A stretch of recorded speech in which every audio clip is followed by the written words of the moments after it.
the development of full artificial intelligence could spell the end of the human race. It's a flying object, and we don't know what it is. I would hope somebody is checking it out. It was a rocket or whatever, but incredibly fast, opposite direction. It was too fast to be an airplane. I'm glad the Pentagon is looking at this, because if it poses a threat, I want them on top of it. Well, the craft generates its own gravitational field. You said there's lights in the sky? The internet has become the command center for criminals and terrorists. 911, what's your emergency? I need help, please help me! Aliens won't let it happen. You know, that's what we're instructed to say. Roswell, Area 51. Alien kept deep under the ground. 1 0 1 1 1 0 1 1 6 3 2 9 7. Media doesn't have your best interest in mind. The government is self-serving. You're here for a reason. You're listening to Troubled Minds Radio.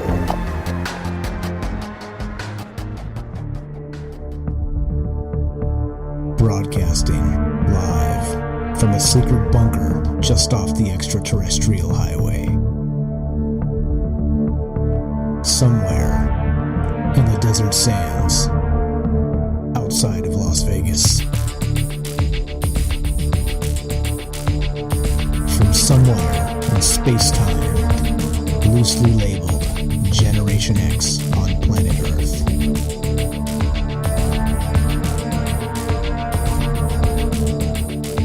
And asking questions of you in earnest into the digital darkness. Good evening and welcome to Troubled Minds Radio. I'm your host, Michael Strange.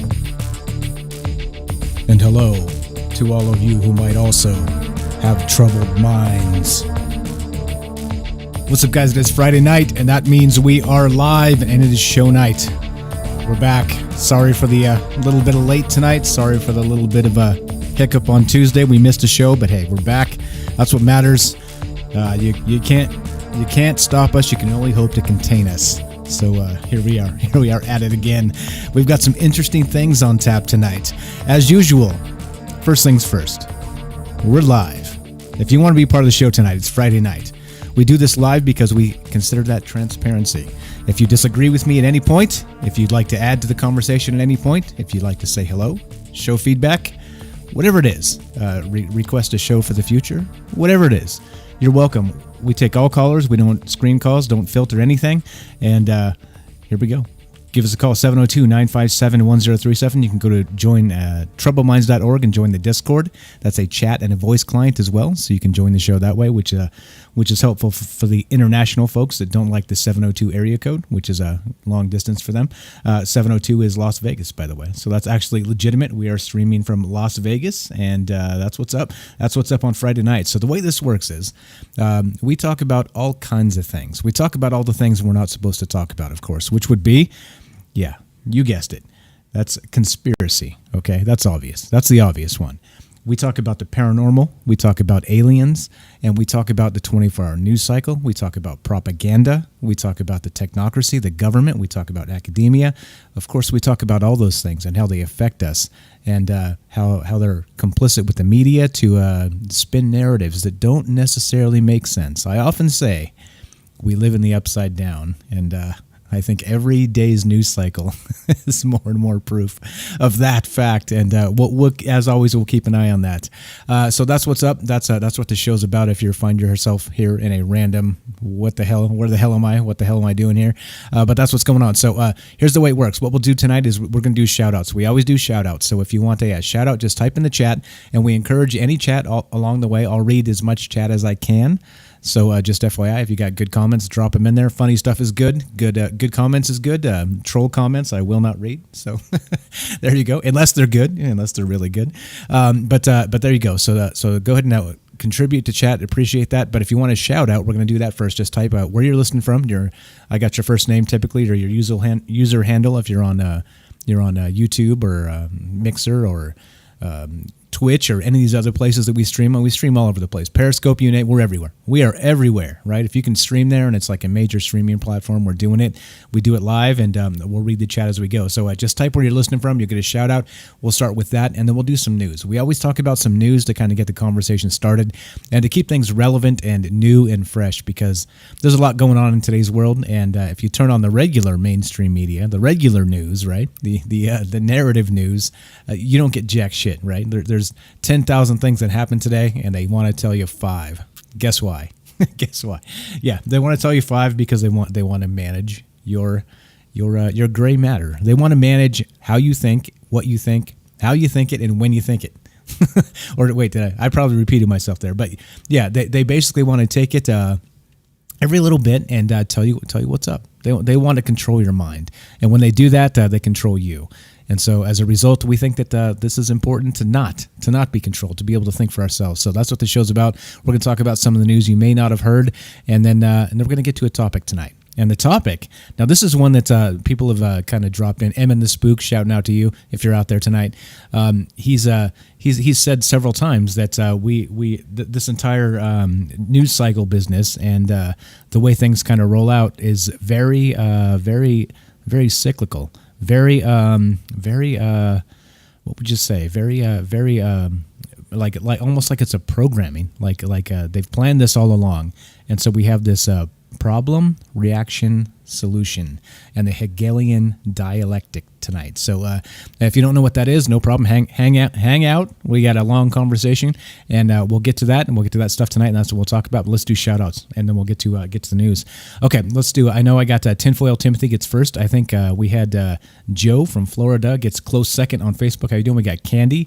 I think I missed somebody. Did I miss? I think I missed Nikki from New Zealand. Nikki, what's up? Thanks for being here tonight. We got Todd. How you doing? We got Fred from Arizona. How you doing? Thanks for being here tonight. We've got, who else do we got? Yes. We got Elizabeth. Good evening, Troubled Minds. Been a hella week protest in my little town in Oregon last night.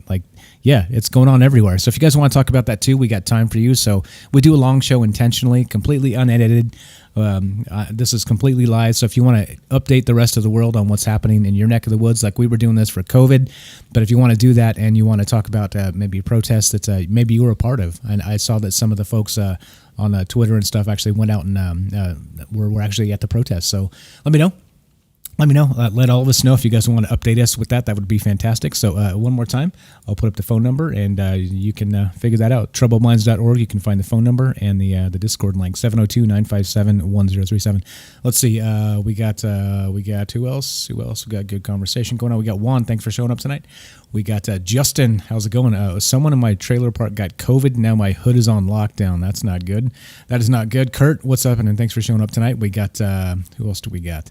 JJ.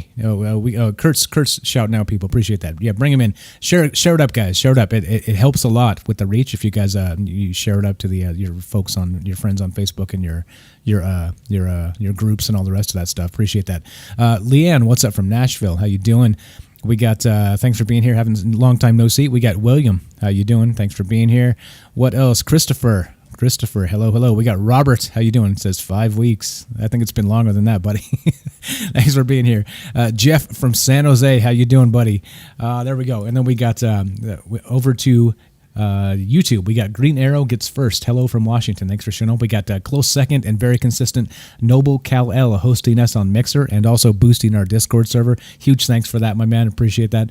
And thanks for the help on Discord too. He's very nice to the new people that show up and greets them and the rest of that. Appreciate that. Thanks for all the help. Jeremy, hello fellow minds on YouTube. Thanks for being here tonight. Penny Penny, how you doing, Penny? Penny wants to know what happened Tuesday. What happened Tuesday is I just had unexpected company. They came a couple days early, and so you know how it is when that happens. And yeah, so I had a bunch of stuff to do that I was procrastinating, and then they're like, "We'll be here in a few hours," and it was show night, and I was like, "Oh shit, I gotta make shit happen." So somebody made the joke on Discord there that the FBI was knocking on the door because I said somebody knocked on the door on its unexpected company, but it was not like that. So it was not the FBI. Don't you guys worry. Don't you guys worry. All right, so that's what happened. Let's see what else we got. Noe, thanks for showing up from Texas. How you doing? And all right. I think that sums it up. If you guys want a shout out throughout the show and I miss you, or as you show up, just drop it in there. I try and give everybody a shout out as they show up tonight. But if they do, then well, just show up and do your thing. Show up and do your thing, and I'll say hello. I will say hello. Okay, so let's do it. Let's get to what's on deck tonight. Which is let's see, what do we have here? Let's get to the news. Let's get to some news. Since we missed a show, there's all kinds of shit to talk about, isn't there? There's all kinds of shit. What's up, Christian from Arizona? Thanks for being here tonight. Who else we got? Let's see. We got Kelly. Kelly says, "Love harder than any pain you have ever felt." There you go. Always with a good quote. Thanks for showing up, Kelly. Good evening, family. How you doing, my man? And let's see. There we go. Justin says, "No, it was the Men in Black." No. It was family, guys. It's okay. It's a happy visit. Don't worry. Everything's good. All right, here we go. Let's get to the news. Before we get to the Hegelian dialectic, which of course is that what would you call it? That problem, reaction, solution. That's what's on deck tonight. And kind of the question of, are we being manipulated intentionally? And or which kind of fits well into the COVID narrative here, how it's flip-flopped and changed.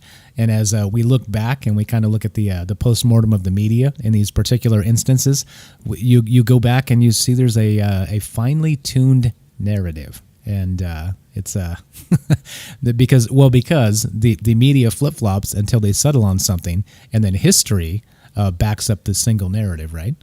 You never read in a history book that it was like hotly contested for 6 weeks or 8 weeks, but then here's the prevailing narrative. No, they never say that shit, or rarely do. They actually just say, here's the prevailing narrative. So yeah, there we go. Problem, reaction, solution. The Hegelian dialect. That's what's on deck tonight. So hang tight. If you've never heard of that, it's actually deep rooted in some philosophy. And yeah, so we'll get to that. But for right now, let's start with this one because this is hilarious. This is reported by the New York Post. You're gonna like this. Yep, that's right. I'm linking this if you guys want to check it out. I always link my sources, so you can always follow up on me and see that I'm not making this shit up. What's up, Todd? Thanks for showing up. Thanks for being here tonight. You missed your birthday shout out, so happy belated to Todd, who's finally here many, many weeks later. But here we go. All right, so we got this is reported by the New York Post. Dropped it in the link in the chat there. Headline: Couples should wear face masks during sex. New study insists. Yeah. That's what this article says. Let's read some of this because this is embarrassing. But let's see. A new study from researchers at Harvard University says that hooking up carries some risk for transmitting COVID-19 from one partner to the other, and recommends, among other practices, wearing a face mask while doing it. The research, published in the Annals of Internal Medicine, ranked frisky situations based on how likely it is to catch coronavirus while in the act. Researchers recommended wearing a mask for the riskiest sexual scenarios, sex with people other than those with whom one is quarantined. There you go. If you have an out-of-house coronavirus crush, the study says, besides keeping your mask on, you should avoid kissing, any oral to anal act, and anything else that involves semen or urine. There you go, guys. Shower before and after, and clean the space with alcohol wipes or soap. Yeah, right. Like this is so bad. You really kind of can't make this stuff up, can you? You just can't. Like the media is it's a ridiculous shit show, and this is funny. Let's see, what else do we got? Who else am I missing? Yes, Christopher. What's up? Let's see. Who else? Let's see. What's up, Kurt? Thanks for being here. Kelly says, that was the dumb ding shit I ever read. I'm not sure what you're referencing. I hope it's this, but yeah, there we go. Let's see. We got Noble Kal-El says you got to risk it for the biscuit. There we go. Like I said, sometimes there are calculated risks, and sometimes, yeah, you got to do some things that you got to do what you got to do. Let's say. So there we go. A good way to start it off because that was pretty hilarious, and we missed it last time. Joe says, "Cue that song by the Divinyls." I touch myself. You guys remember that one? I touch myself. I can't sing, so don't ask me to. But here we go. All right, that was pretty funny. All right, so there we go. So an actual study. I'll link the study. The comments are great. What's up, Christopher? Good day, mate. All right, let's see. Let's go to this. Next one is techdirt.com, reported by techdirt.com. This is a fantastic site. If you guys, I've been watching this more closely. I'm following them on Twitter, and they have a lot of really fantastic articles. They talk about surveillance. They talk about maybe hacking. They talk about like technocratic type stuff, right? Like, and again, this is one of the sources that is pretty good stuff, right? Like they have free speech. They got like tons of stuff, but instead of this being like the mainstream narrative, which it really should be in my opinion, stuff like this, it's the other BS we get, right? Like the crap that when you turn on anything else, right? I'm going to say Fox News and CNN. You guys know who the rest are. I don't need to name them all, but it's the same, right? Like they're doing the same damn thing from the opposite spin angle, and it's just a bunch of horse shit. It's just all horse shit. So don't watch that. I recommend you don't watch it. Read websites like this instead. Techdirt.com. The headline here says coronavirus surveillance is far too important and far too dangerous to be left up to the private sector. Now, remember, guys, we talked about contact tracing and what that entails, and it's basically like an actual private investigation, right? Into so it's tracing with an app. And your location all day, every day, based on who you come into contact with, based on Bluetooth and your GPS data, and it's they say it's opt-in, right? Of course, but this guy, now this is by Gaurav Laroria. I probably said that wrong, but that's his name here, and I mispronounced it because I'm an idiot. But that's the fantastic dude that wrote this article. And coronavirus surveillance is far too important, far too dangerous to be left to the private sector. He says, months into the global pandemic, governments, think tanks, and companies have begun releasing comprehensive plans to reopen the economy, while the world will have to wait a year or longer for the universal deployment of an effective vaccine. As part of many of these plans are digital tools, apps, and public health surveillance project that could be used to contain the spread of COVID-19. But even if they're effective, these tools must be subject to rigorous oversight and laws preventing their abuse. Corporate America is already contemplating mandatory worker testing and tracking. Digital COVID passports that could grant those with immunity or an all clear from a COVID test the right to enter stores, malls, hotels, and other spaces may well be on the way. So think about that, right? If you kind of hand that off to a government entity, and yeah, it just it's not good. It's not right. Or the private sector, like you said. I think either one. This is one of those situations where, and I think we're seeing this kind of bubble up with this the police brutality bit. Like some transparency would do really well. Instead, like what did the police do here in Vegas, right? We had that Vegas shooting, and what did they specifically do, right? I listened to the Vegas shooting on a police scanner that night in real time, and there was some pretty crazy stuff going down, right? People reporting shootings all over the place, okay? But so after that, because they had a bunch of concerned citizens, let's say, and reporters and everybody else kind of crawling up their backside. Instead of becoming more transparent, they became less transparent, and they took their entire police broadcast out of the public sphere. So now you can no longer listen to the Vegas police in real time because they've censored themselves, right? That's the point here. Censorship bad, right? Transparency good, and especially when we're talking about the police in particular, right? Like many things could be changed by having like a board of multiple boards, even of third party oversight committees type things that are civilians that don't work for the justice system in any way, and just maybe these are the things that we should be talking about, right? Like we need actual oversight to this type of stuff. But right, think about it this way. He says, again, coronavirus surveillance is far too important and far too dangerous to be left up to the private sector. And also, for what it's worth, far too dangerous and important to be left up to the government itself. So there needs to be transparent things. There needs to be a third parties, and maybe like an auditing system of that third party. This is very, very relevant to what's happening right now. The article continues. We must be ready to watch the watchers and guard against civil rights violations. And so fantastic article. I highly recommend this. And this website is great. Again, techdirt.com. Do check it out. But this is, we've talked about this. This is nothing new. We talk about surveillance and the rest of this stuff because this is important. Like these are the things that we really need to be in the forefront today. And people need to understand what's at stake here.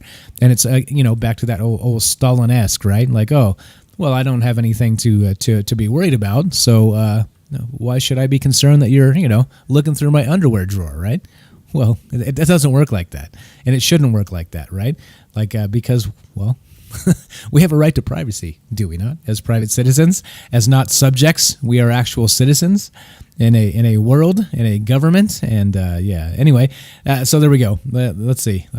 Todd says riots are the in thing, and virus is old news. Yes, definitely. What's up, Sherry? Thanks for showing up tonight. Let's see.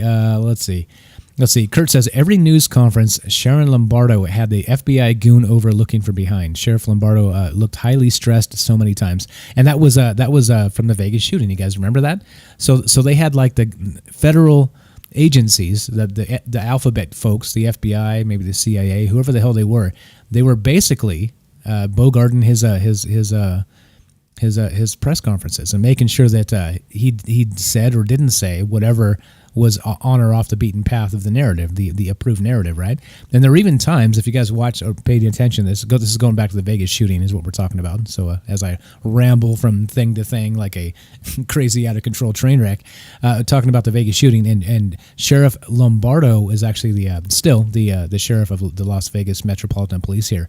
So he would actually get asked questions during these press conferences, and he'd look over his shoulder at the goon standing behind him, and that's exactly right. To whether he could get like a nod or like the stone look, the stone face, yeah, no.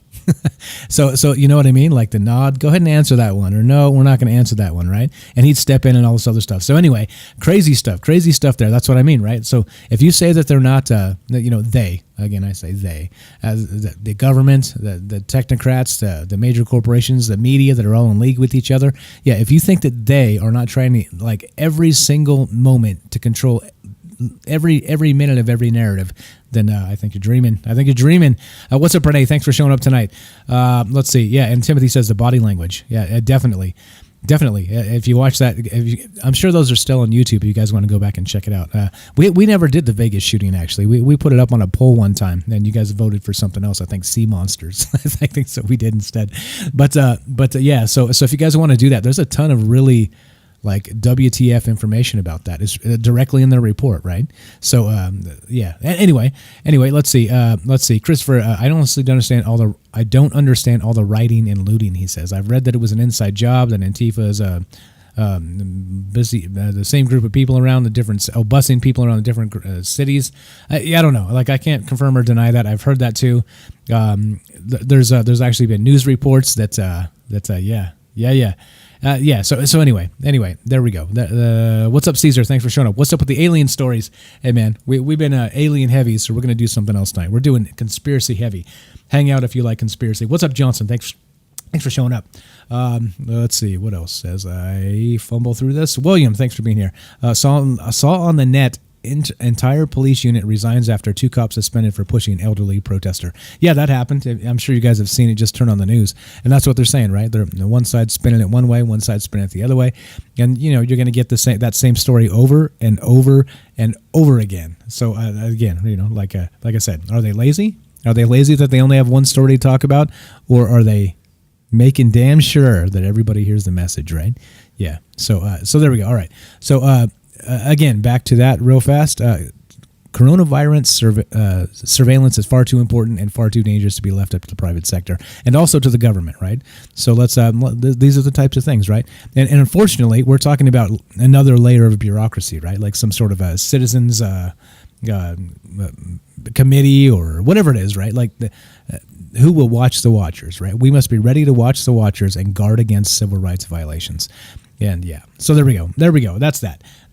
So as I yammer on here, like I always do, if you guys want to be part of the show, if you have comments thus far, if you want to update the rest of us on what's happening in your neck of the woods with the either the virus or the murder hornets or well, what else is going on? The riots and the looting and the protests, the cop beatdowns, whatever it is, whatever you guys want to report, we're here to report it. This is again transparency, so you can bypass the mainstream media and put it straight out to people that are listening there. So if you want to spread the message, we're here for you. 702-957-1037. Just dial that phone number. It's Las Vegas area code. Click the Discord link. You can find both the phone number and the Discord link on troubledminds.org. That's the official website. And there you go. So we are taking calls. We are live. It's Friday night, and there it is. What's up, Ilno Q, I see there. What a week we're having. I wonder what's next. Just waiting for Monday. Yeah, that's exactly true, right? So we got pandemic, we got murder hornets, we got riots and looting and cop beatdowns, we got the military mobilizing. We got all kinds of whack shit happening. It's crazy. It's been a crazy year so far, and I think probably this kind of counts as maybe the hottest year on record. You know what I mean? And I don't mean global warming style, right? The hottest year on record. Yeah, because the shit just keeps getting hotter, doesn't it? Okay, here we go. Let's move on. Do check that out. I can't recommend this website enough. techdirt.com. Do check it out. Pretty good stuff. This is these are the reporting and commentary that we need, that we like, that we need to have, that the mainstream completely ignores. So that's unfortunate. Okay, let's see. All right, here we go. Speaking of, here we go. Let's move on to this next one, and we'll do. Here we go. Linking it, and so this is reported by TechnologyReview.com, and the headline. This startup is using AI, which is artificial intelligence, of course, to give workers a productivity score. Wow. Productivity score. How about that? So we'll talk about that in just a sec, because I got a shout out here. Very important people showing up, you got to say hi. People show up, and when people take their time to join us, you got to say hi. Who did I miss? I missed somebody here. Let's see. I missed, who did I miss? I saw it and then it's gone. See? It just escapes me. Let's see. I said hi to Caesar. I got Kurt. Who else? Who else did I miss? Did you delete it? Somebody typed from where they were, and then I think they deleted it. If I missed you, just type it again. I got you. Oh, no, Kurt Kurt says Buffalo. I'm a moron. We're talking about the guys that resigned from Buffalo. There we go. Let's see. Ilno Q. I can't say it. Waiting for meteors, aliens, and volcanoes on Twitch. What's up? Thanks for showing up tonight. And we're going to be then on that Netflix show, right? Like worse, we're going to be archaeology for the aliens that show up a million years from now. That's what we're going to be. Okay, anyway, here we go. Let's move on to this. Technology review. A startup is using AI to give workers a productivity score. Enable is one of a number of new firms that are giving employers tools to help keep tabs on their employees, but critics fear this kind of surveillance undermines trust. Oh, you don't say. You don't say, do you? Oh, you don't want to monitor every single second of what your employees do and then rate them based on their ability to let's say, finesse the system or not, right? Like to appear busy, productive enough to, but not, you want them to look busy, but you want them to be too busy because then, they make everybody look bad. And then you have a problem, you know how it works, right? Like you can't be too good because then you make everybody look bad and everybody hates you. And then, it's workplace drama and politics, right? Whatever it is. But imagine if you actually had a employer that took this information and monitored everything you did. All right, here we go. So companies have asked remote workers to install a whole range of tools. Hubstaff is a software that records users' keystrokes, mouse movements, and the websites that they visit. Time Doctor goes further, another software, taking videos of users' screens. It can also take a picture via webcam every 10 minutes to check that employees are at their computer. And Isaac, ISAAK, a tool made by the UK firm Status Today, monitors interactions between employees to identify who collaborates more, combining this data with information from personnel files to identify individuals who are change makers. Change makers, that's a new term, right? Wasn't it? It was one thing, it's another thing, it's thought leaders, it's this other thing. Now we're change makers. I tell you what, the buzzwords, these keep coming hot and heavy. Change makers. Guys, we're change makers now. We got a promotion. Can you believe that? That's what we're promoted.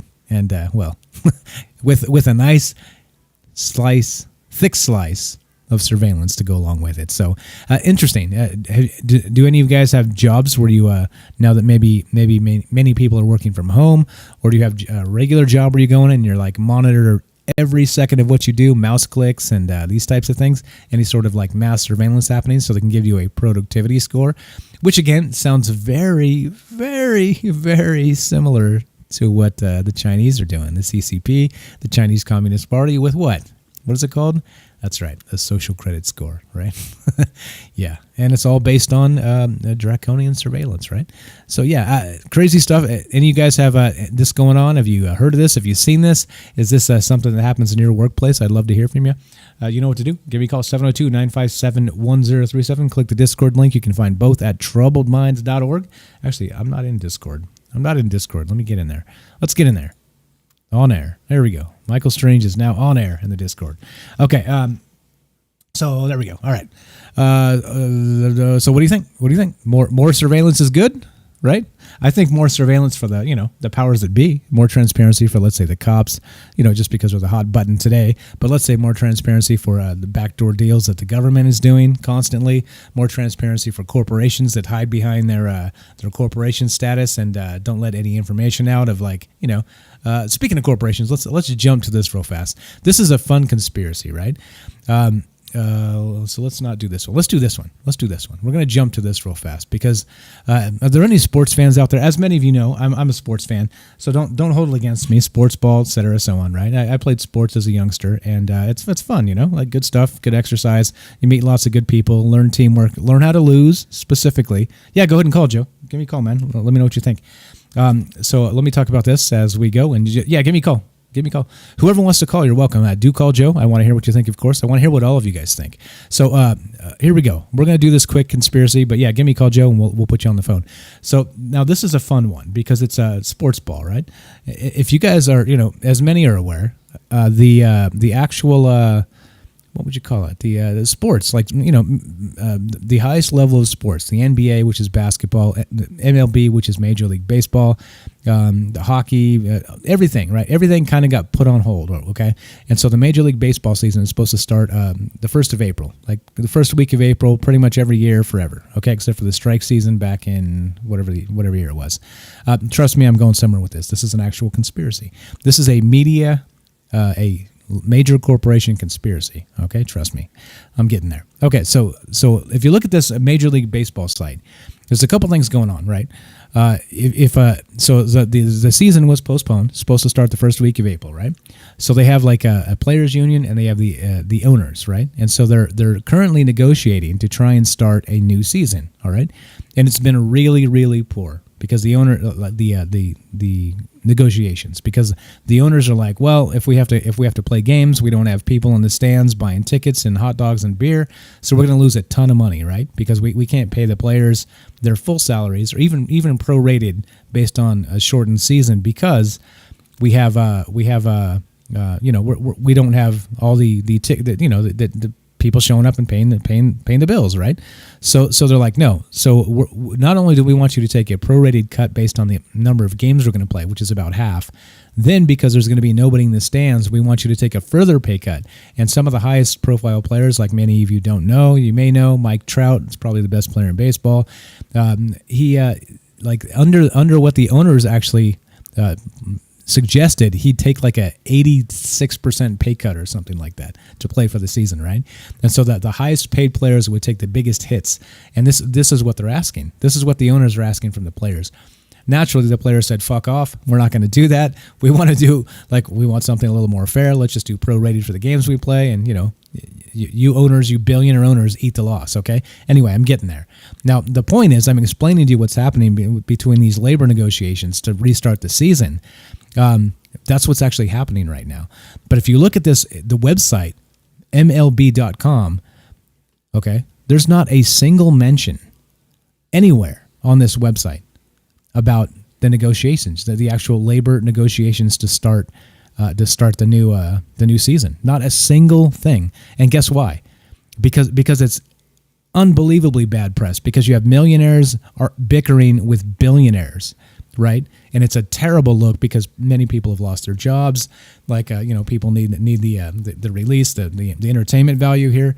So trust me. Go to check it out. I linked it, MLB.com. See if there's anywhere on this entire front page where they have a tracking of the negotiations between the Major League Baseball Players Association and the owners. There's not a single link on here. You got to go to alternative sources, and this is the official damn source for their monopoly brand, even, right?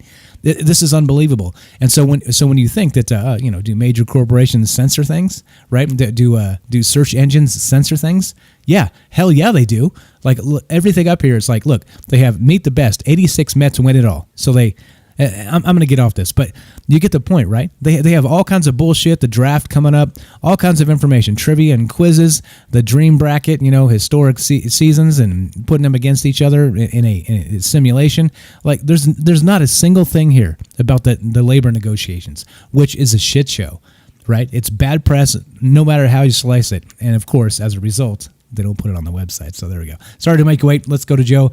Joe, you're on Troubled Minds with Mike. How you doing tonight? What's on your mind? Joe from Florida. Welcome, man. Phase 2, brothers and sisters. You know what Phase 2 means in Florida? What's Phase 2 mean?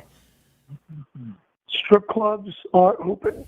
Yeah, all right. But so I'm what here with you. But I was going to say. But I'm here with you guys. So what are you doing calling in tonight? What the hell's wrong with you, man? Oh, man. The wife. I'm on lockdown with the wife. I think she loves this. Okay, fair enough. And the kids. Usually everybody's in bed by 9 o'clock. And she's pretty good. She knows I go out and I might go play some ice hockey or do this or do that. But you know what? I do 3 things. Play ice hockey. Haven't done that in about a year because I fucked up my knee. Finally starting to come around. I go out to my little club at Ybor, but obviously that's closed. And strip clubs are a loose bottom of the list. But anyway, I digress. You touched the nerve this week. I took vacation this week, and we had a sales meeting. And I didn't think I'd have to make it because technically I'm not in sales. I'm a fucking funeral director. I used to do sales. I got asked to come in to work. And like a good soldier, I went in, but I just went in to stir the pot. So we've all made a phone call to a company or a business, and we always hear the recording that this phone call is being recorded for training purposes. Right. So they do that in the funeral home. So get this catch-22 in my funeral home. They want us to maximize sales, but at the same time, they don't want us to lose a call. So everything gets recorded, okay? And when they record the calls, you have to say 2 things. My condolences, obviously. I wouldn't be a funeral director if I didn't fucking say that. And we promise. The key words are promise. If you miss that, they hit you on scores, and your boss gets a recording of that the next day, right? But here's the other thing. They want you to maximize sales, but yet people call in, and my cremation price might be $2,000. There's places out there that do it for $600. Granted, they're not funeral homes, but I'll tell people $995. Does that help you out? And they'll get a full service deal. If I tell them no, or tell them it's $1,500 and don't negotiate, or the family just wants to go to someplace cheap, I've got to burn the deal. That's a salesperson's expression, burn the deal. Yeah. They still get it. Right. A lot of those times when we get those calls for $700, $900, and this is going to sound bad. I've done a ton of them, and you help the community, and you make it up. But a lot of those times, it hurts your productivity because some of those people might be in jail. They need to sign off on paperwork. So now I'm chasing people around. In the meantime, my bosses are like, why do you have overtime? And they monitor everything. And they do. You would think in the funeral industry they don't, but they monitor if you haven't done a fucking online class, if your phone calls are wrong, what else? The time spent in front of the computer. I do get emails once a week. How to be more efficient. Here's the thing. I never open the emails up. The sales meeting, the RSCP, I don't open my emails. I'm kind of an asshole that way. And the only reason why I think they keep me is because I get consistently good ratings from my families. I actually got an email from a family yesterday that about made me cry, which never happens to me. But that's, I think, why they keep me, why my immediate boss keeps me, because they monitor all of that shit. And you get tired of it. They're looking over your shoulder, every fucking business. Literally, what's great is that sometimes a Spanish speaker will call. And I know what the people that listen into those phone calls, they're in a fucking server in India, I think, a lot of times. Like, there's somebody in India that's learning English based on our phone calls, as ridiculous as that sounds.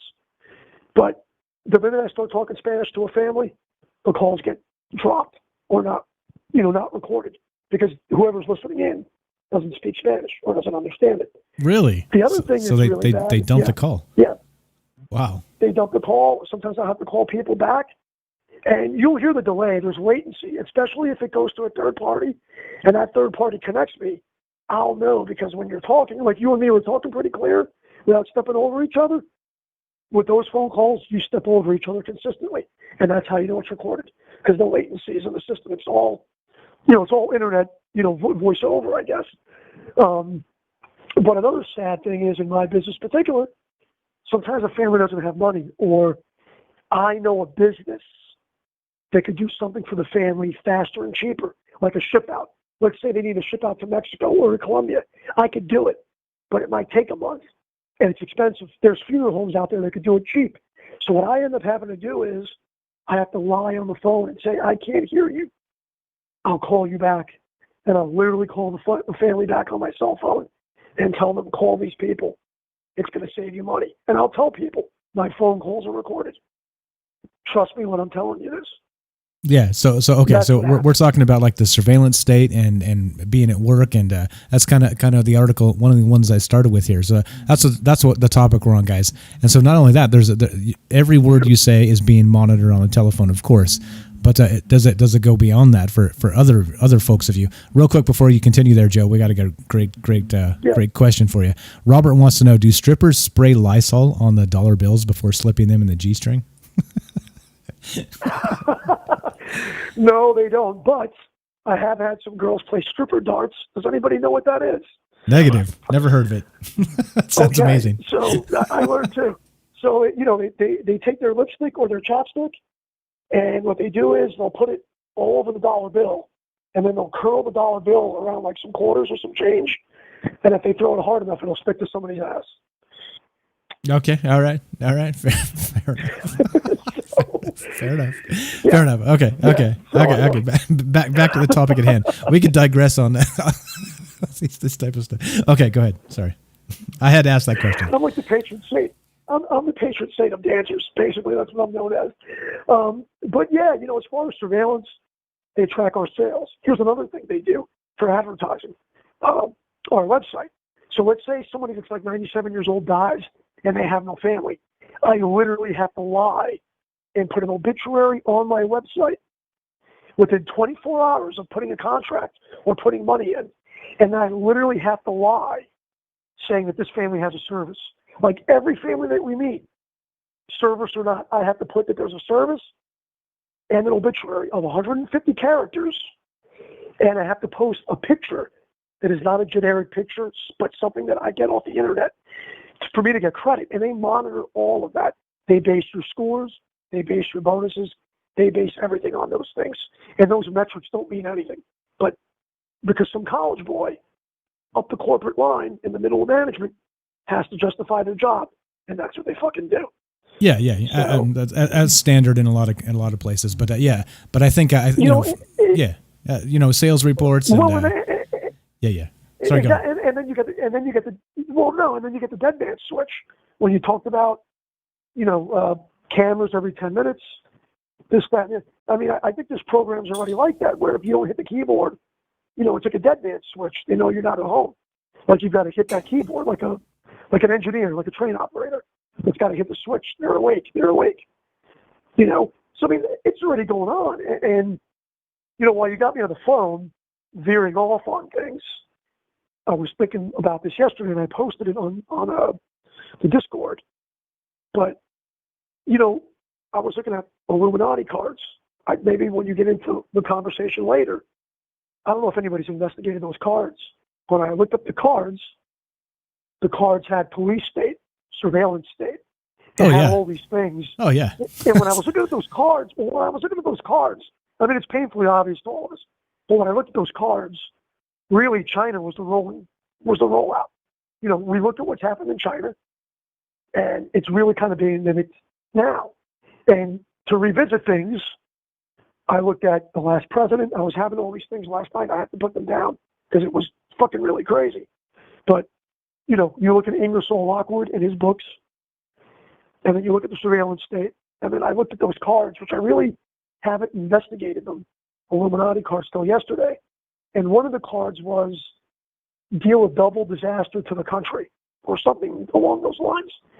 And here we are, double disaster. Yeah, we're waiting for the triple. We're waiting for the trifecta. It's on the way. Well, it's definitely on the way. And then getting back to sports with this baseball stuff. Fuck those guys. Those guys can play for $200,000 a year and be happy. Here's the thing: you want to get viewers? Maybe during the 7th inning stretch, you let some Lions out. Depending on which team is doing good, you let the Lions out, because that's basically what we're doing right now. We're literally watching Rome fall. If the team is doing bad, you let the Lions out, or you let out some pissed off fucking military people with stun guns. I don't know. They chase the ball players around the field. The cops with billy clubs and just beat people down. You know what I mean? Yeah, I mean, that's the way I'm thinking. Yeah, I got you. I understand. That's funny. I mean, maybe. I guess. Let's see what happens. What the rest of the year brings. It's been crazy so far at this point. So, we'll see. I'm going to give you a little insight. I'm going to give you an inside note, and I'll leave you with this. It just kind of hit me. So, my buddy's a doctor, and he runs a bunch of clinics around here. I guess this is serious, because this might be what's to come, and we've already seen this. We all know this examples, but in his medical office or his company, because it's a pretty decent-sized company of clinics, they had a conference call, and a lot of people that are high risk in his company, they're going to let them work from home, like telemedicine and do all those things. Now, we're all working from home. We know that. People are working from home. But they don't want to let anybody go back to work until there's a vaccine. So, in my hindsight, if they're not going to let anybody go back to work till there's a vaccine, that means they're going to probably try to force all of us. And when it's a medical company that has a lobbying power, you realize they're going to lobby, and they're probably going to be in the back end, and we all know it, and they're just going to feed off the taxpayer. We're going to be forced to buy these things. We've talked about it.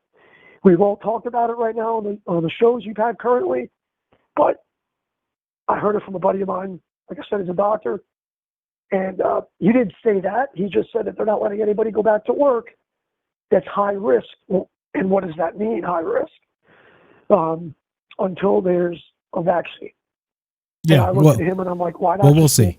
Why not just take your chances? Yeah, so we'll see where that leads, right? With the contact tracing and the apps and the rest of this business, right? We made the morbid joke previously about that. Where your Nazi papers, right, to come into the mall, to go through the drive-through, whatever it is, right, to get your hair cut, whatever it's going to be, right? Like your papers, please. Yeah. That's where we're at. That's where we're at. And then Antifa. I'll leave you with this one. Where do you stand? And a friend of mine, who's still on my little list, she posted a generalized statement from Antifa, and it was an absolution. Like, I'm not really left, I'm not really right. I think most of us want to go to work, have some privacy, maybe have some sex without a dental dam, maybe kiss somebody, I don't know. But kind of really fucking pissed me off, and then I'm like, everybody just go the fuck back to work. I know in Pinellas County, we've kind of been okay, but I think it's because a lot of people are fucking working. Go the fuck back to work. I understand. Yeah. I understand. We understand. We all have a bad day. There's a reason why I'm not a cop, because I have a bad day every fucking day. I work with dead people every day. And that's I true. come home. No, I come, That's true. I come home, and sometimes I let it out on the family, and I shouldn't. I really shouldn't. And when I play hockey, I have a temper. I know that if I had a weapon, you would cross-check and shank the kidney with the rusty shank. Yeah, exactly. Literally available. I'd fucking do it. I would just be like, oh, shit, So anyway, I'll leave you with that. I hope everybody has a good night in putting up with my bullshit. No, you're good. You're good. Call. I appreciate the call, man. This is how we do it, man. We get together and we talk about this stuff, and you're always the lead caller. I appreciate that a lot. Good night, guys. Have a great one. All right, man. have fun. God bless the family, all that Bye. good stuff. Thanks, man. Joe from Florida. See, there you go. If you want to be on the show, pretty easy. Just dial the phone number 702-957-1037. We got another call we'll take in just a sec. But we take all callers. You can talk about whatever you want pretty much. We got time for you. We do this long form talk because no commercials, no bullshit. This is unfiltered, you and me and the rest of us. So let's do this. Next call. But if you want to be on the phone on the phone with us and everybody else, 702-957-1037. You can click the Discord link and you can go to troubleminds.org to find the official website and the phone number and the rest of this stuff. So here we go. We're going to go to Mike in Pittsburgh. What's up, my man? Mike in Pittsburgh, you're on Trouble Minds with Mike. How you doing tonight? What's up, Mike? How are you? Pretty good, man. Thanks for asking. What's happening in your neck of the woods?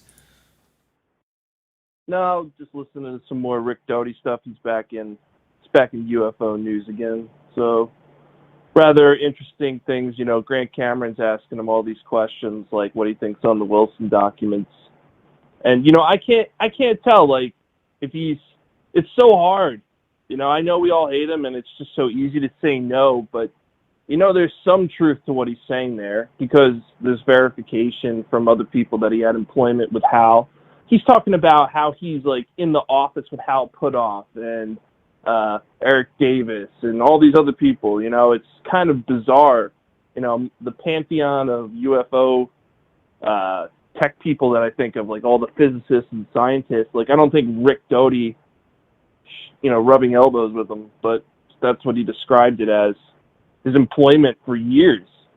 So I'm in shock. Wait, honest. So is this like a new interview or something? Where's this information coming from? Yeah, new interview. Okay. Yeah, with Grant Cameron. It was, Hal Putoff had hired Doty for, I don't know, a number of years, 5-6 years. And I don't know the exact nature. When Doty describes what he did, it was obviously contractor work. It didn't sound like he had a W-2. Sound like maybe, he was employed all the time. Maybe it was per diem. I don't know. But, the way he described it was kind of abstract. Yeah, I mean, so for folks that are not following that, Richard Doty is probably the most, what would you say? Probably the one person you would probably pick out of the entire UFO community that was more than likely, let's say, most probably a disinformation agent. At least, he's admitted in different cases and been accused in other cases.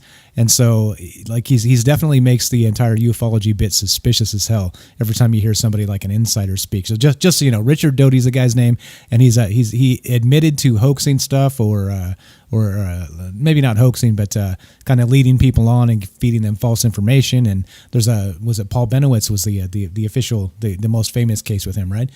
But just so you guys know what we're talking about, catching you up. But I mean, so I didn't know that. So when did that air? Was that on YouTube or where can we watch that interview there you're talking about? Yeah, Grant put it out on his YouTube channel, on his White House UFOs or whatever his channel is. If you just go look up Grant Cameron, that's the channel that comes up. But okay, it was just last week, I want to say.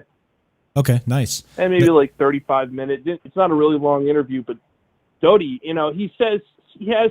So the most shocking thing to me in the interview, and who knows if it's right, is that Hal Puthoff definitively had alien tech in his hands. And when I say definitively, like, we don't know, but from Hal getting it, he can't figure out how it works, the electronics, what it's made of. It sounded like it's just absolutely no way this was from someone on Earth, according to Hal Puthoff. And that, to me, was a pretty big shocker to hear.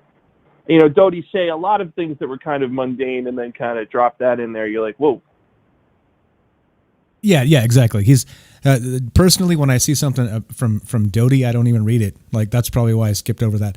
Like that stuff comes out, not to completely discount anybody, but I think if you're going to discount anybody, in my opinion, it's probably him.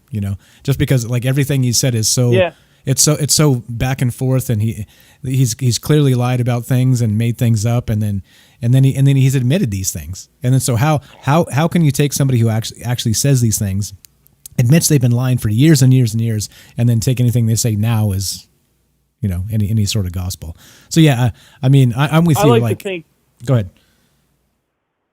I like to think that there's a little human in everyone, right? Rick Doty is not a machine. I think he has kids. I'm not sure how happy they are with him, but I'm pretty sure he has kids, and I don't think he's a bad guy inherently. Like, if I saw Rick Doty, I'm not gonna like punch him in the face. I may not shake his hand, but it's not like I have this inherent hate for him. So I think he's a human being, and I don't think he wants to be a household name, to be someone who is, untruthful and dishonest, and someone who's tricked. So I think he's got this mission, and I don't know if he can tell all the truth of what he's gone through and done. But I do find sometimes, depending on the subject he's talking, like Serpo, he's obviously still lying about, okay?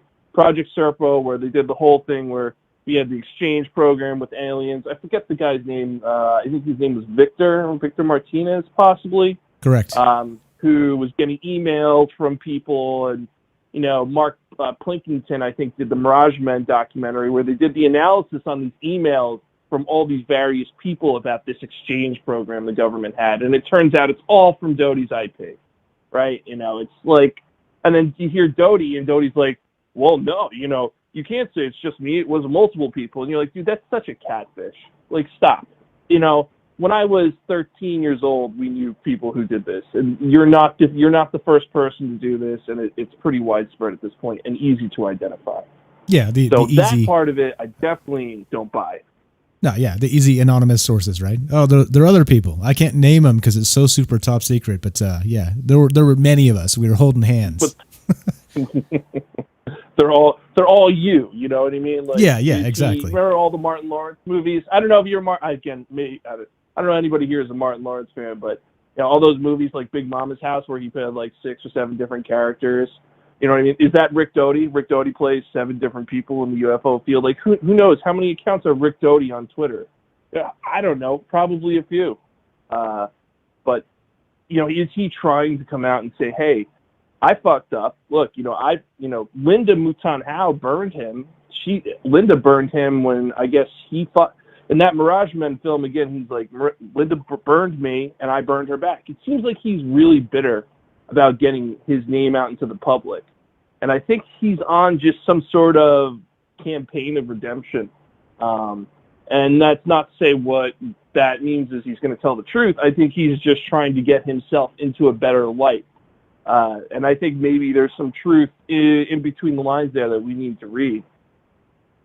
Yeah, again, I haven't listened to that particular interview. I'll take your word for it and hope that he's a reformed liar. but at least in his past, we know he's a liar. He's admitted it. And I don't know what to think. We did do if you guys don't know what that Project Serpo is or any of that stuff, or Richard Doty, we've talked about them in the past. Go check out the old shows. We definitely did one on Project Serpo and his involvement there. And he's fabricated a lot of shit. And then we have Big Bombshell.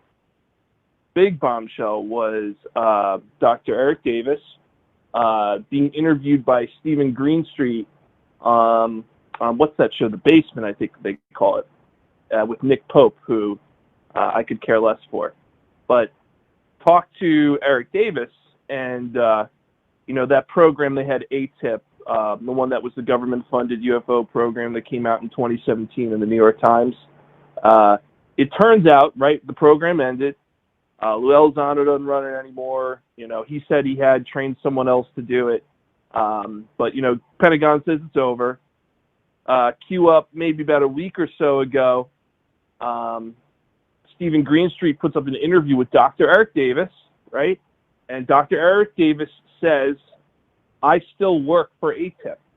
It is still in existence, and I am currently, this very second, working for them.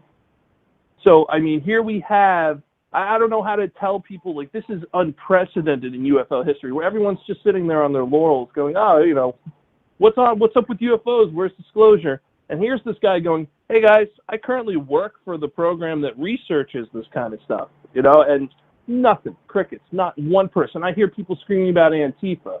It's like, oh, well, your taxpayer money is going towards UFOs right now, so maybe let's focus on the UFOs just for a second, just so we can all just get this out. It's almost there. I feel like there's something, they know something's going to happen, or they think something's going to happen, and they kind of have to get us on board so they don't look so stupid.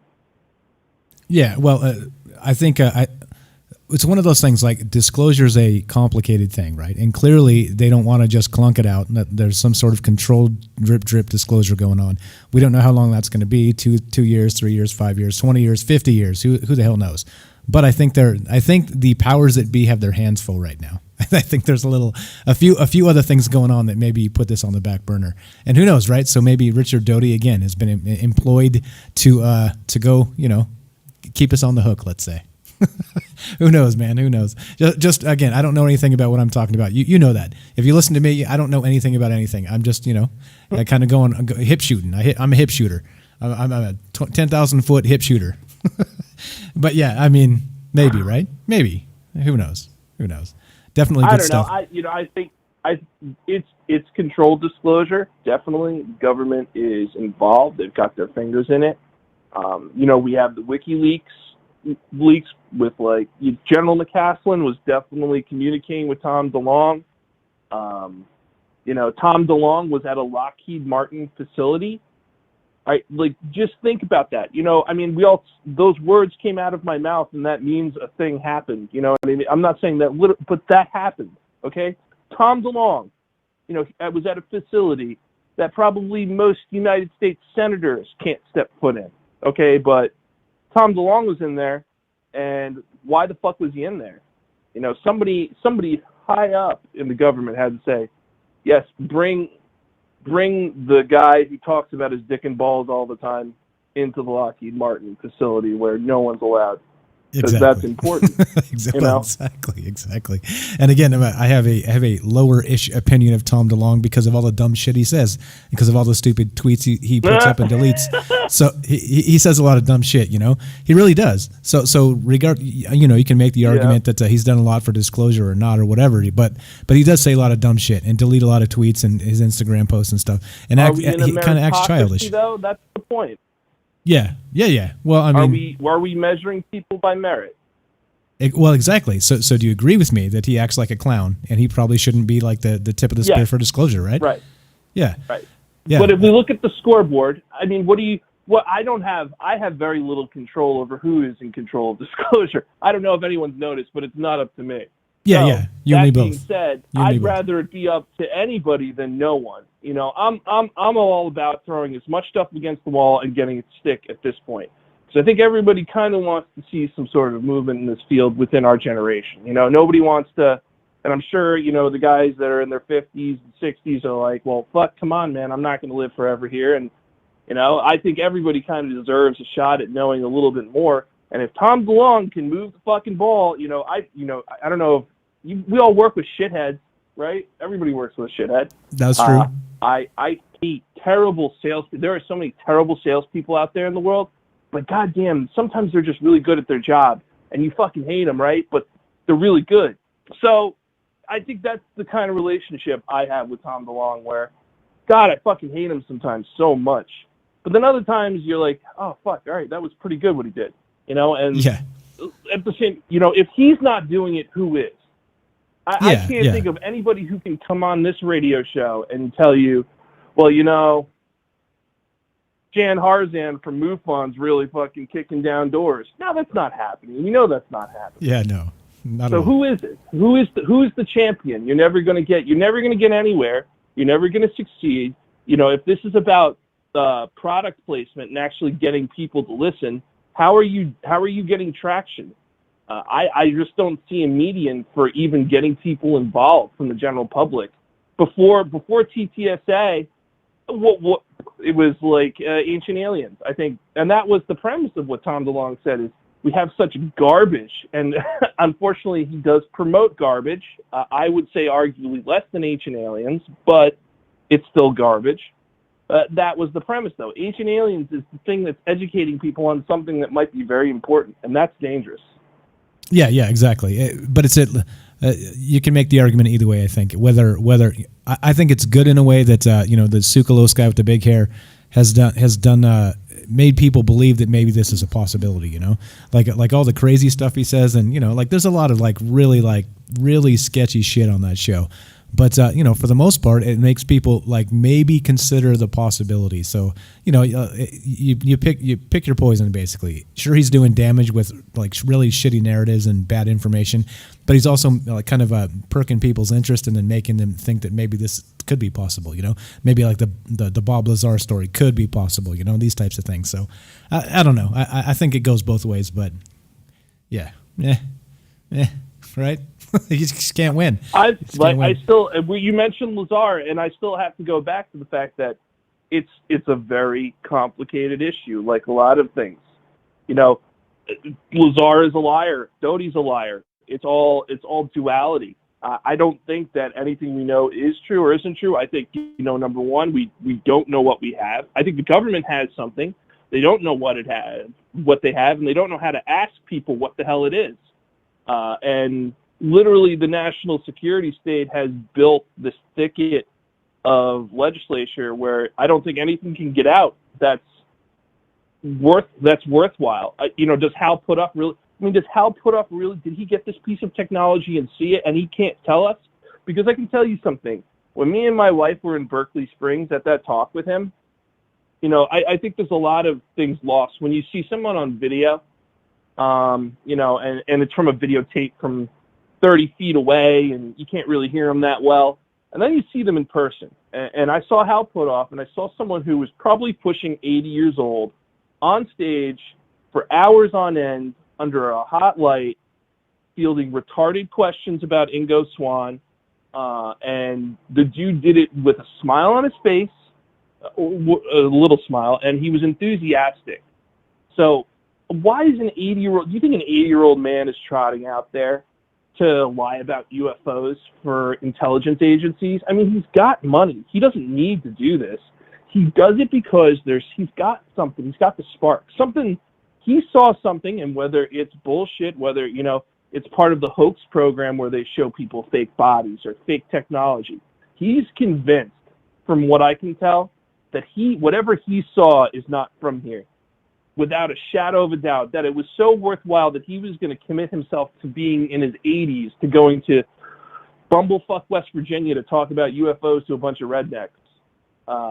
And God bless rednecks. I love West Virginia. Y'all are the best. I was about to say, come on, man. You know what I mean? They're not. Let's not shit on some people here. They're not the people you want to be having. You don't want to be having really deep conversations with physics out there.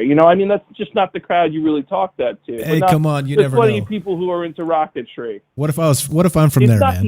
What if I'm from there? You don't know. You don't know. Maybe I'm from there.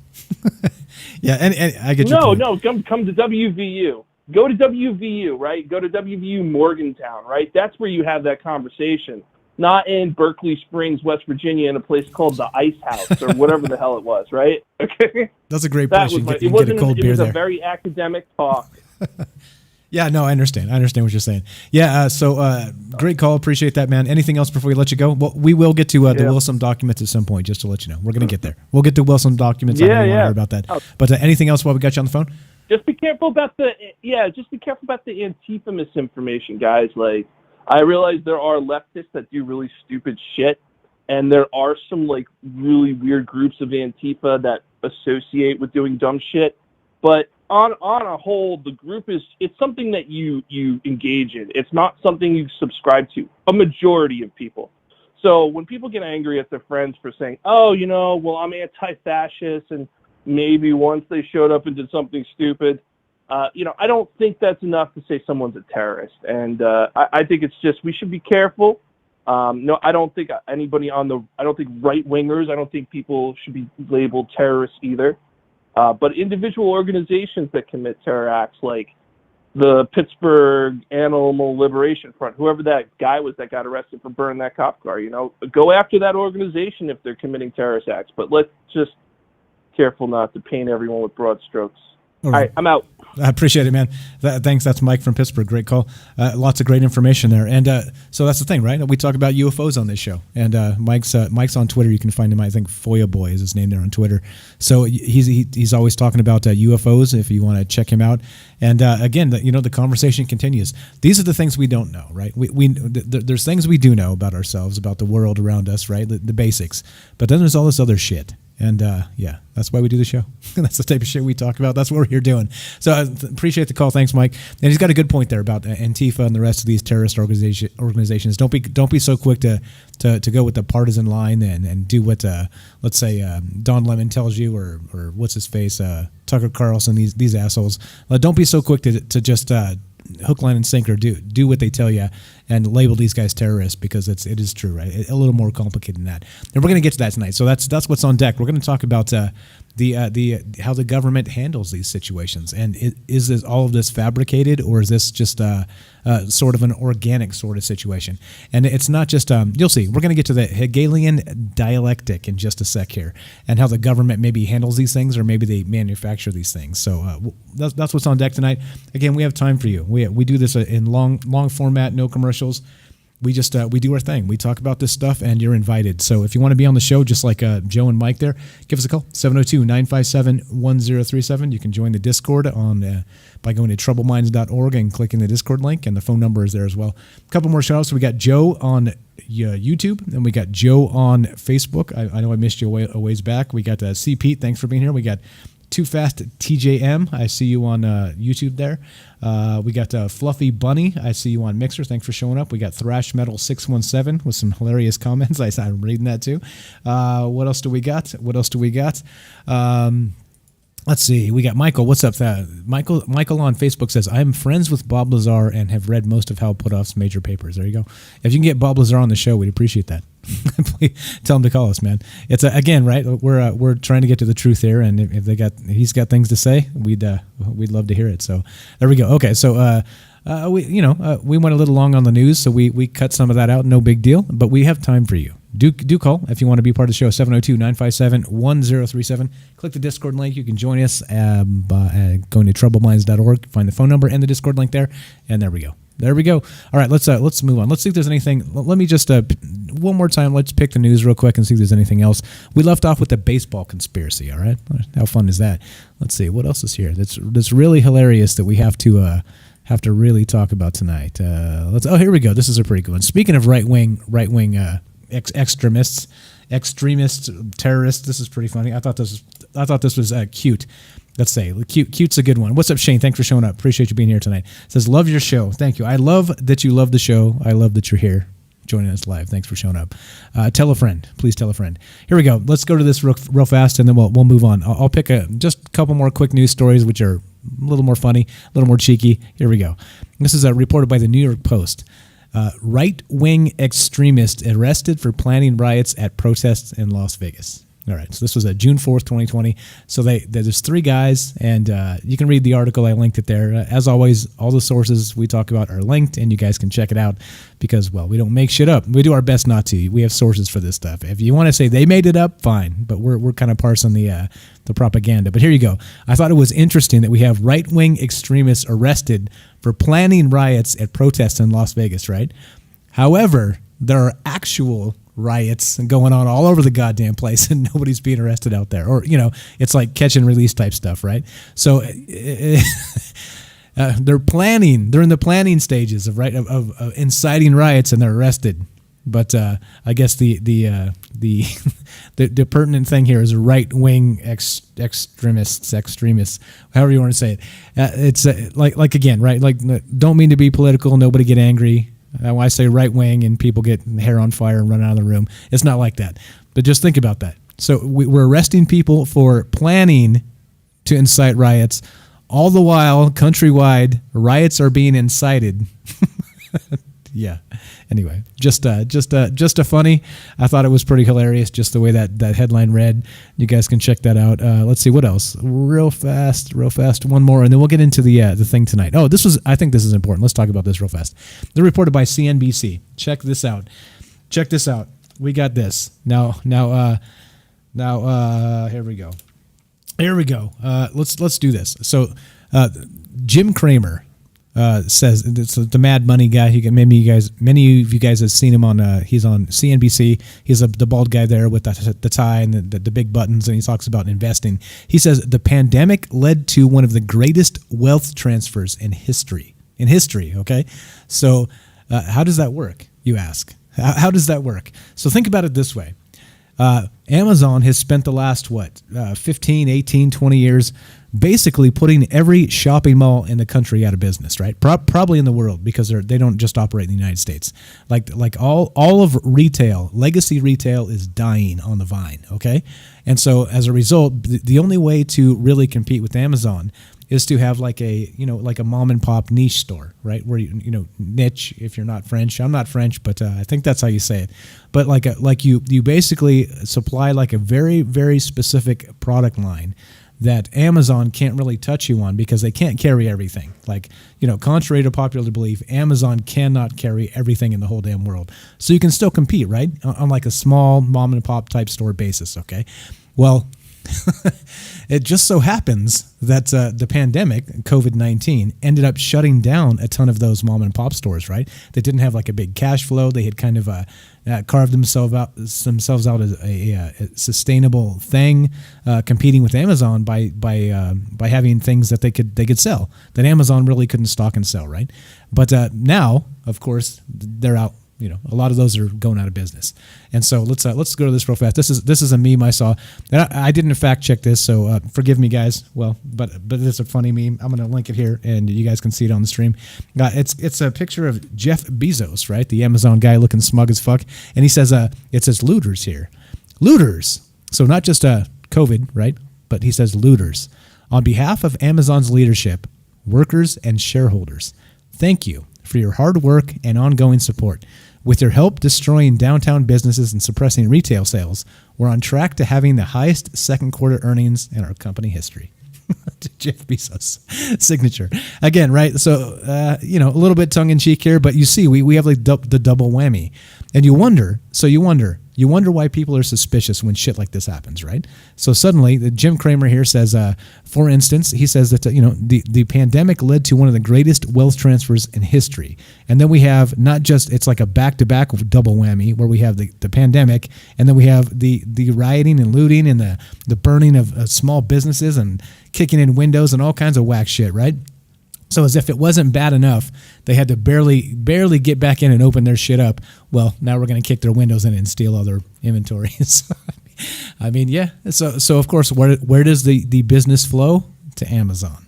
And you talk about people owning senators and owning the government. Well, hi, Jeff Bezos. I'm talking to you. They call him the richest man in the world, right? I think based on this picture, he's the most smug mofo in the world, if you ask me. But that's the way this works, doesn't it? I mean, one way or the other, it certainly accelerated his agenda. I think you can say that, right? One way or the other, we have the double whammy of the looting going on with the pandemic. All we need is one more thing, right? Well, what are we looking for? We had the murder hornets. We need an asteroid from wherever to maybe just nuke middle America, and again, a deadpan humor. Everybody relax. I don't want anybody to get nuked, but it seems like whatever's happening here has accelerated and like funneled money right into this dude's pockets. So crazy stuff, right? The crazy world we live in. Something to think about, and WTF, right? WTF, right? Yeah, as I gag on my beer here. Okay, all right. So let's move on. So we're talking about how the media and the government and the technocrats and the all the rest of that maybe have a plan for all this, right? So kind of like we saw there, it accelerated the pandemic and the looting and this thing that's happening sort of accelerated the technocratic rule of this country, right? And in one particular way, putting money in the pockets of Jeff Bezos, which is the owner of Amazon, right? And also the owner of the Washington Post, by the way. So bizarre how it does accelerate these things, but you wonder, right, if this was some sort of plan all along. When you hear like the tinfoil hat guys go, oh, it's a plandemic, right? It's a plandemic. And, we've all said this, either tongue in cheek or, half serious, or, Bill Gates and the vaccines or whatever it is, right? Like he's answered that recently, by the way. He said it's stupid. These conspiracy people are stupid. Yeah. So, okay, whatever. Right. But when you see like all the money being funneled into one pocket, it's got to make you suspicious. No, it's got to make you wonder. It sure makes me wonder. So anyway, here we go. Let's talk about this. We're going to move on. Now, this is what we're talking about tonight. This is the Hegelian dialectic, okay? And here we go. We're going to go with this. This is realnewsaustralia.com. This is how we start this. And I'm going to read some of this, and you guys can see what we're talking about. We've got some pretty good clips to play. Hang tight, and we'll hopefully tell you a good story tonight. So here we go. Listen to this. This is the... All right, I'm going to read some of this. This is, okay, so the Hegelian dialectic and its use in controlling modern society, all right? So fantastic article. We got tons of fantastic articles tonight. We can't read them all, but I will always link them. You can always find them on YouTube after the show is over. Down in the description box, I'll link them all. I link everything, whether we talk about it or not, and you guys can see where I came to some of these points that I'm trying to make here, and some of the conclusions, right? Like we do soft conclusions here. We don't really do. Again, this is a think for yourself show. This is not a me telling you what to think. This is like, hey, this is what the media is not talking about. What do you guys think about that? Okay, just FYI. That's what the show's about. That's what the show's always been about. So here we go. So the Hegelian dialectic and its use in controlling modern society. We got a phone call. We'll take this in just a sec, and then here we go. And then let's take the phone call, and then we'll get into this, and then I'll tell you what exactly is the Hegelian dialectic. And here we go. Maybe some of you have heard this before: the problem, reaction, and solution, and how this actually falls into this cycle of this recurring cycle even that seems to be manipulated by the government and the media. So there we go. Let's go to this phone call, and let's see what's going on. What's up, Kelly? You're on Troubled Minds with Mike. How you doing tonight? What's on your mind? Hey, what's up, man? How you guys doing? Fantastic. Go right ahead, sir. How things, man? Good, hey man, like as far as they, considering the pandemic and the looting and the rioting and the asteroid that's probably going to hit Middle America soon. All things considered, things are all right. The beer is still cold. How about that? Yeah. How about you, man? Yeah, I was trying to call up. I thought I was listening to the type of shows you got tonight, so it was about theories, right? Yeah, it's about that. So, yeah, go ahead. I don't know if you guys ever heard of the.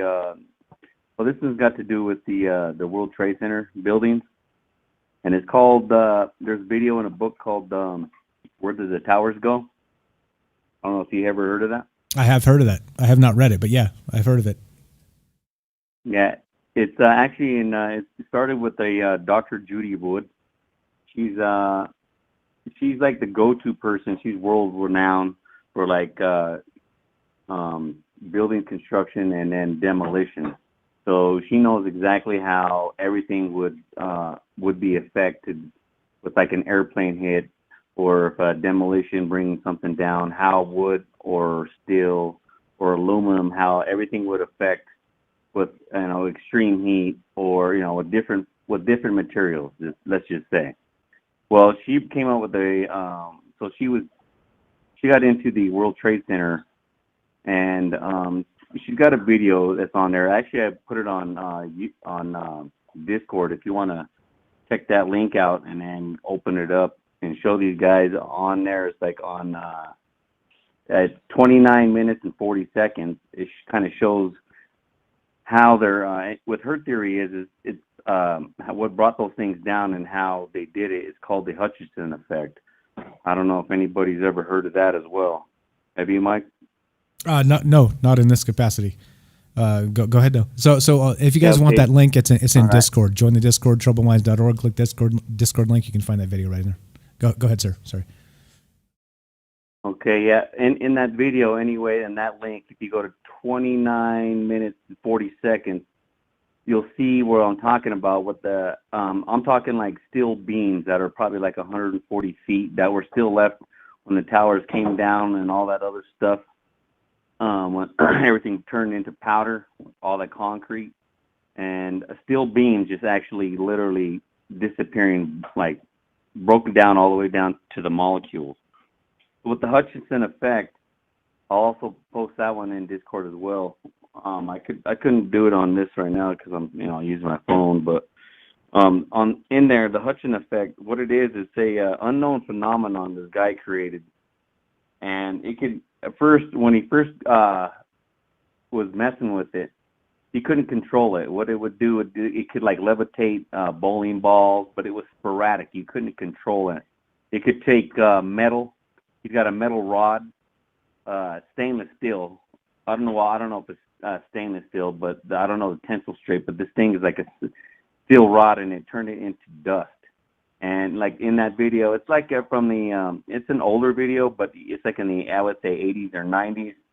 But it was from like 79 to 89. He was messing with this weird phenomenon. So he would take what it would do, what it can do. The thing about it is now they've been controlling it, and he's even came onto her shows and said that yes, that was his technology that the government's using, because he was working with the government for a while, but they, like I said, they couldn't control it. So I don't know if they've had anybody else mess with it. But what it does is it could take like concrete, like for instance, anything with hard material wise, like, that's got like a hard center core, you know what I mean? Kind of like a concrete, brick, wood, metal, any kind of metal. And it'll just totally disappear, in the after effects. It took up, like you saw in the video too, it shows where they flipped cars and it caught them on fire. And that was just the after effects of the effect of that Hutchinson effect, when it's being utilized as a weapon, like, direct energy. So, and then when it stopped, that's when that, like if you were to turn off the machine that had that Hutchinson effect, that power on it, that's when everything around it would ignite in the flames. Because they were doing some of the tests that they'd had like it was like a big model metal, like a warship, Navy warship. It was probably, I don't know, the ship was probably about 5 feet long, but they were doing effects on it when they first were doing testing on it, and, they showed some of the video on that. So when they turned it on, it would show like the metal was heating up really hot red. So that was the point of, like, they were saying, like, all the melted metal that was on the bottom after all the towers went down. It's pretty interesting because I've never heard of the effect, the Hutchinson effect, but it's incredible that this thing, because it also has an anti-gravity effect. So that's how you can levitate bowling balls. So whatever they're doing, it's got to be something that's, it could even be a powerful, like, because that was the thing when I was listening to with Donald Trump when he was talking about Space Force. I don't know if you've seen that video, but he talks about, like, I guess he's talking about imaginable weapons that, the Space Force could use or whatever. To me, that sounds like the Hutchinson effect, because this thing can be used as a direct energy while you have something that's, because the effect, it's weird. It's how when it's turned on, like things levitate on the outside of when the power from the power unit, right? So when you direct that, whatever kind of energy, I would say like microwave or even some kind of frequency, but it's levitating everything, and then also can be directed as an energy weapon. Yeah. So if people didn't hear about this, the actual what Donald Trump said, I got a video here. Let's play the video clip real fast. But yeah, no, I haven't heard of this. I have not heard of this, but this is that same weird situation where you just don't know, right? Like scientists, they want to tell us they know it all, and they kind of don't. So who knows what this is, right? Like I did link the video if you guys want to check it out, what he's talking about. I haven't seen it myself, so I can't speak intelligently to it. But let's go to this real quick. Let me play this, and you guys can watch what Donald Trump actually said, what Kelly here is talking about. So let's go to this real fast and play this clip.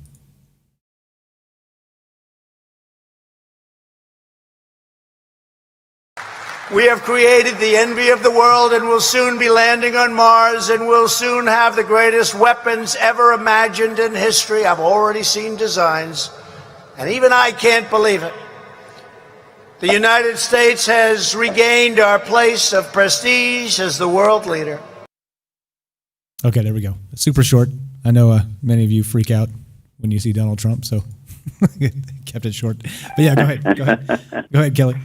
But yeah, so I don't know. I haven't seen this. I can't speak intelligently about this. But yeah, I mean, I did link it if you guys want to check it out. I got a call behind you too, so we got to wrap this up. But yeah, go ahead and finish, man. No, man, that's what I was just gonna wanted to talk about that a little bit. See if anybody's ever heard of the Hutchinson effect. Like I said, I am on my phone, so I don't know if anybody's replying to that in the group, but or even heard of the towers. But anyway, if you guys want to look that up, her name is Dr. Judy Wood, and it's called. She's got a book out, but there's a video. There's one that I had. Like I said, I took that one linked because the other videos, it shows her talking about it's 2 hour 22 minutes of a talk that she had, and someone recorded it. But the evidence is overwhelming to tell you that. I mean, that is exactly how they took those towers down. Because in the video evidence she's showing, and again, you're going to talk about this lady and who she is. She's the top worldwide known of her field of demolition and how it affects other things, glass. Like all the glass, it turned into powder. So that's when people were breathing, they were getting cancer from that, the glass because everything turned into powder, like the dust on the megatons of concrete that just turned into powder. Steel beams you could see just literally evaporate, and all the glass that came in, because that whole buildings were made of glass. I mean, all that glass turned into dust. So that's what that was. People were getting cancer from, just ripping their shit apart because of the molecules it was in there. But yeah, if anybody's interested, check that out. And also, I'll go into Discord and post the one that shows Mr. Hutchinson himself, and then he's got examples of what some of the effect. And again, this is when he first was using it. He didn't have really much control of it, but later on he explains that he's damn sure that is his technology that was being used. Other than that, everybody have a good night, man. Appreciate it, man. Thank you. I did link it, and if you guys want to check it out, that's Kelly from Colorado.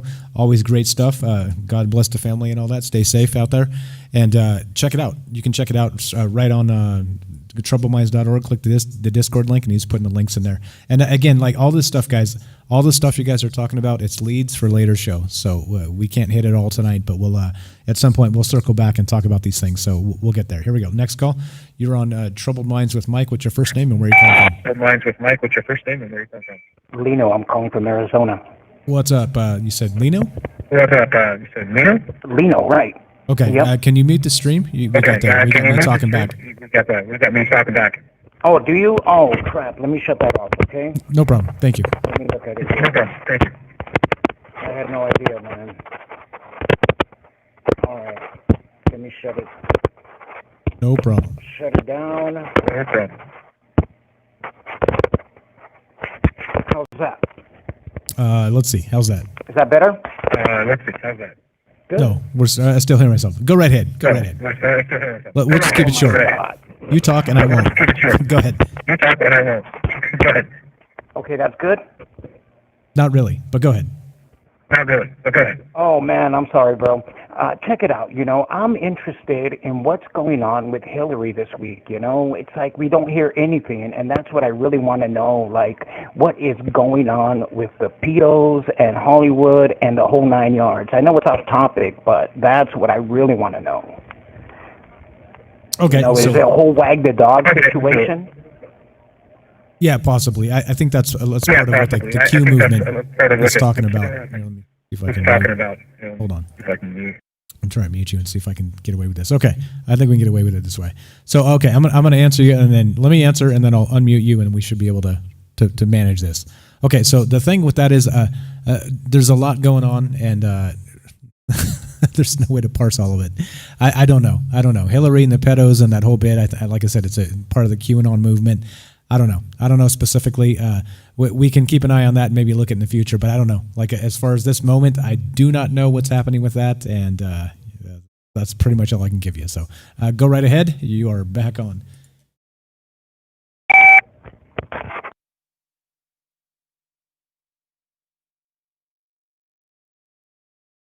Okay, there we go. All right. So if you guys call in, just make sure you mute the stream before you get on the phone. So when you actually get on the phone, you can hear the stream through the phone while you're waiting on hold, so you don't have to have the actual stream on. Thanks for the call there. Sorry we couldn't talk a little bit more about that because of the weird connection, but there we go. Okay. So yeah, I don't know. As far as how that's going, I do not know. Hillary seems to be tweeting more and more active these days, but I don't know what that means. Is she angling to be the vice president for Joe Biden? Which everybody knows at this point, Joe Biden is in a really bad way of things. So I don't say that, and like I chuckle because not for him, it's terrible for him. He's clearly like in some sort of dementia or worse, and it's terrible that the funny and disgusting, grotesque part about it is the DNC puts him in there anyway. You know, they think he's the best chance to win, and so they push like an old man that's really losing it in this situation. So who knows? Maybe Hillary is angling for that VP slot. I'm sure a lot of people are, because it's going to be the most pertinent VP slot in our lifetime, I believe. Only because if you look at what's happening with poor Biden. Yeah. So anyway, there we go. Yeah, it's a good comment. I don't know. We will keep an eye on it as it comes and goes, and then there we go. All right. So let's finish it. Let's move on to this. Back to the Hegelian dialectic. All right. This is the story tonight. This is what we're talking about. So this is reported by realnewsaustralia.com. And the Hegelian dialectic and its use in controlling modern society. And there's a lot of ways to do this and talk about this. So let's read some of this article. What exactly is the Hegelian dialect? George Wilhelm Friedrich Hegel was a 19th century German philosopher who devised a particular dialectic or method of argument for resolving disagreements. His method of arriving at the truth by the exchange of logical arguments is a system of thought process still in use to this day. To put it simply, the basis of Hegelianism dictates that the human mind can't understand anything unless it can be split into two polar opposites: good and evil, right and wrong, left and right. For example, when two people are talking about two political parties, Labor or Liberal, Republican or Democrat, what they're actually referring to without realizing it is the thesis and the antithesis based on the Hegelian dialectic.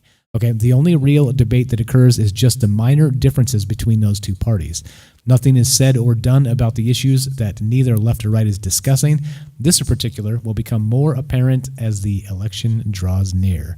So now this is, and again, this is old, right? So this is when this guy was a 1820, I believe. Like that's when this guy was alive.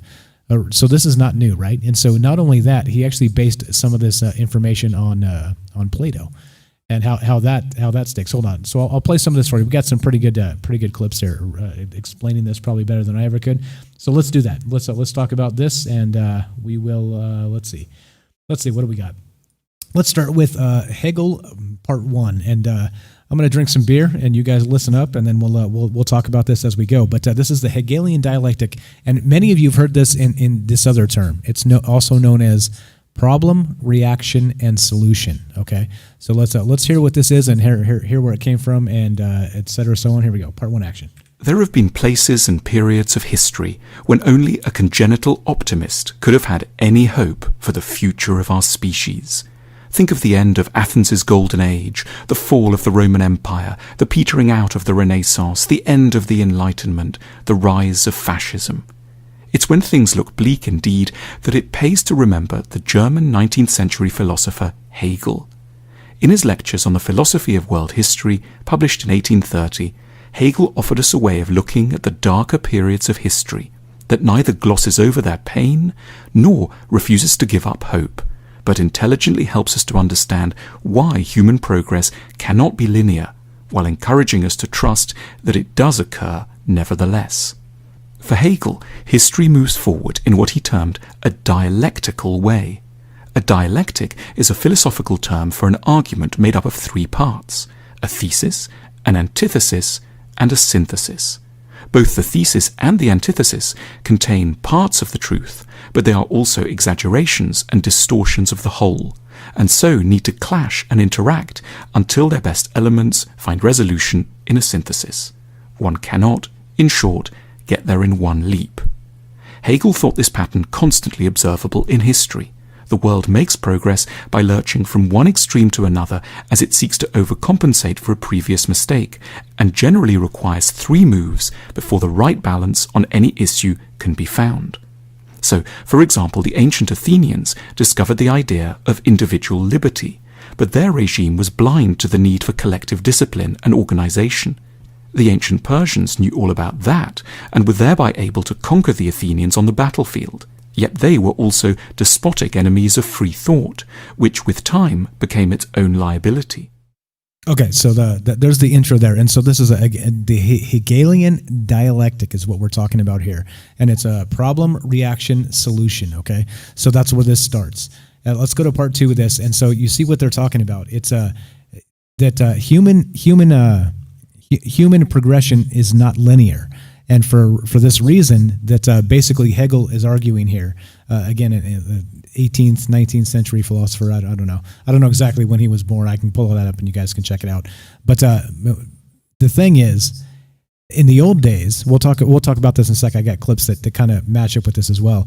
But Plato basically said that this goes back to Plato actually in his philosophy, and he said that if when things change in the human paradigm as humans progress, it's because new ideas come forth, okay? In some sort of many have heard this, the marketplace of ideas, right? So the good ideas rise to the top and the shitty ones fall by the wayside and things progress, right? And that would be a linear progression, okay?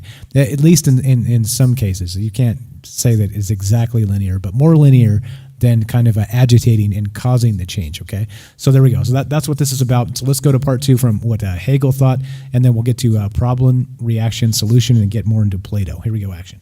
It took many centuries for the correct synthesis between liberty and discipline to be worked out in the form of the Roman Empire. In Hegel's own era, the stifling, unfair 18th century system of inherited traditional monarchy had been abolished by the French Revolution. But what should have been the peaceful birth of representative government ended up in the anarchy and chaos of the Terror. This, in turn, led to the emergence of Napoleon, who restored order but became a military brute, trampling on the liberty he had professed to love. Only after 40 years and much bloodshed did the modern balanced constitution emerge, an arrangement which more sensibly balanced up popular representation with the rights of minorities. Or, to take another example, the European Enlightenment had stressed the importance of reason, but it had in many parts been sterile and reductive. The movement known as Romanticism had then swept in to assert the importance of emotion, but this had carried excesses of its own. Only eventually had a correct reconciliation been worked out between the legitimate competing needs of reason and emotion. Hegel's argument has a highly reassuring feel at moments when it seems that one kind of progress has been entirely lost. He is on hand to reassure us that we're merely seeing the pendulum swing back for a time, but also wisely counselled that this was needed because the initial move forward had been blind to a range of crucial insights. All sides on a matter will contain important truths lodged amidst exaggeration and bombast. Yet these truths will eventually be sifted out through the wisdom of time. Hegel reminds us that big overreactions are eminently compatible with events broadly moving forward in the right direction. The dark moments aren't the end. They are a challenging, but even in some ways necessary parts of an antithesis that will eventually find a wiser point of synthesis. Okay, so I know there's a lot there. This is philosophy stuff. This goes back to Plato, and this is Hegel kind of making a new modern version of this, of the this dialectic of change and how humans progress. So here we go. Here's another one. This is from the ascensionglossary.com, and this is what is known as. Many people in the the conspiracy sphere, they know it as this: problem, reaction, and solution, and how the governments actually handle this and take care of these things. It's almost like they manufacture this, that whatever the information is, to bring about a new change, a new policy, a new social order, whatever it happens to be, and they use this information to get what they want, basically, at the expense of the folks that don't realize what's going on, which would be you and me. So here we go. So let's read this from this is fantastic. AscensionGlossary.com. Problem, reaction, and solution. Increasing stress and confusion in the targeted business person or in the masses is done on purpose to break them down so they go into self-doubt and become uncertain and confused about what is actually happening. Controllers purposely increase stress and confusion as a manipulation method to destabilize and weaken others, so they will be easily persuaded to go along with any solution the controller offers just to reduce their stress. This is also called the problem, reaction, and solution tactic. This works on the principle that a drowning person will clutch at a straw, so that the controller, in his manipulation, deliberately attempts to push them underwater so he can then offer them the straw. And here we go. So there's a cycle of pain. And here's the deceitful solution of the entire thing. So it says, this continues, it is important to realize the cycle of emotional pain and human suffering is perpetuated repeatedly from those groups of people that have endured tragic pain. This leaves the imprint and residue of that pain to be carried out by the family, lineage, and the rest of the human race that is on Earth. That pain continues to accumulate in the Earth and the human race until the cause of the cycle of pain and suffering is identified, recognized, and cleared from the Earth and the people. The cause of pain and suffering must be identified in order to stop the painful recycling of previously recorded pain, which is, if left hidden, continues to recycle and generate even more pain and suffering consciousness fields back into the Earth. Okay, so you get what's happening here. It's a manufactured way of kind of skipping the Plato version of this, which is the linear, like the people as the marketplace of ideas. The good stuff happens, the bad stuff falls by the wayside, like I said. So this is kind of a way of maybe taking a situation and taking advantage of that situation and moving it until it gets to whatever they want, right? Basically, if the media is controlling what's happening, and the government is controlling what's happening based on the information that they're given, they get to decide the antithesis. Right? We have thesis, antithesis, and then the resolution, right? That comes from. So they get to pick the counterpoint, basically, and push change through artificial methods. Let's say. So here we go. Let's do the real quick the Plato part of this, and then we'll keep on moving. Here, if you guys aren't sure what's going on here, problem, reaction, and solution. We'll talk about some of the ways this maybe fits into COVID, or maybe the ways this fits into the riots that are going on, or whatever else. There's tons of stuff here. So let's play this other clip, and then we'll keep on trucking here. Let's go with this is again Plato's version of this. It's a dialectic. It's about a linear progression of human progress. And instead of the Hegel dialectic, where you manufacture it by creating the antithesis to get the outcome you need in quick change, which sometimes, unfortunately, it means dead bodies in the streets. This is the Plato version, okay, of like the classical version of this. Let's motor through some of these clips so that we catch up and we're all on the same page. Let's go, Plato, action. Dialectic is a method of discussion between two arguments in an effort to finding a better truth, and throughout histories, various philosophers have come up with their own logic of dialectic. Hegelian dialectic was born during the modern philosophy time, adopting Plato's dialectic with Hegel's own touch to it. Hegelian dialectic unites two different determinations into one, creating a meaning that, although previous determination is negated, keeps the old concepts within it. But how exactly is the Hegelian dialectic affecting the studies of logic and other subjects in the past? Also, how does Hegelian dialectic excel its predecessors, namely Plato's dialectic? Hegelian dialectic is a very prominent dialectic method among scholars after medieval times. Hegel is also among the pioneers of modern philosophy, inventing a method of finding the truth without waiting for external ideas to constantly pop up. The Hegelian dialectical method consists of a triadic development. It starts with the development of a thesis, a moment of fixity where everything is stable. The definition of the said argument remains stable until it enters the second moment, the moment where the argument's truth is questioned and faced with contradictions. Plato's method of dialectic can lead to nothingness should contradictions be found to be true, and requires thinkers to wait for a new, arbitrary idea to arise. This is not ideal, according to Hegel, compared to his method. With Hegelian dialectic, one can produce a synthesis out of the contradiction, allowing a new understanding or determination to form. This new determination does not eliminate past determinations, but instead include them into the new determination. Aside from this, Hegel's work can be categorized into various philosophies: philosophy of nature, philosophy of mind, philosophy of history, and philosophy of absolute mind.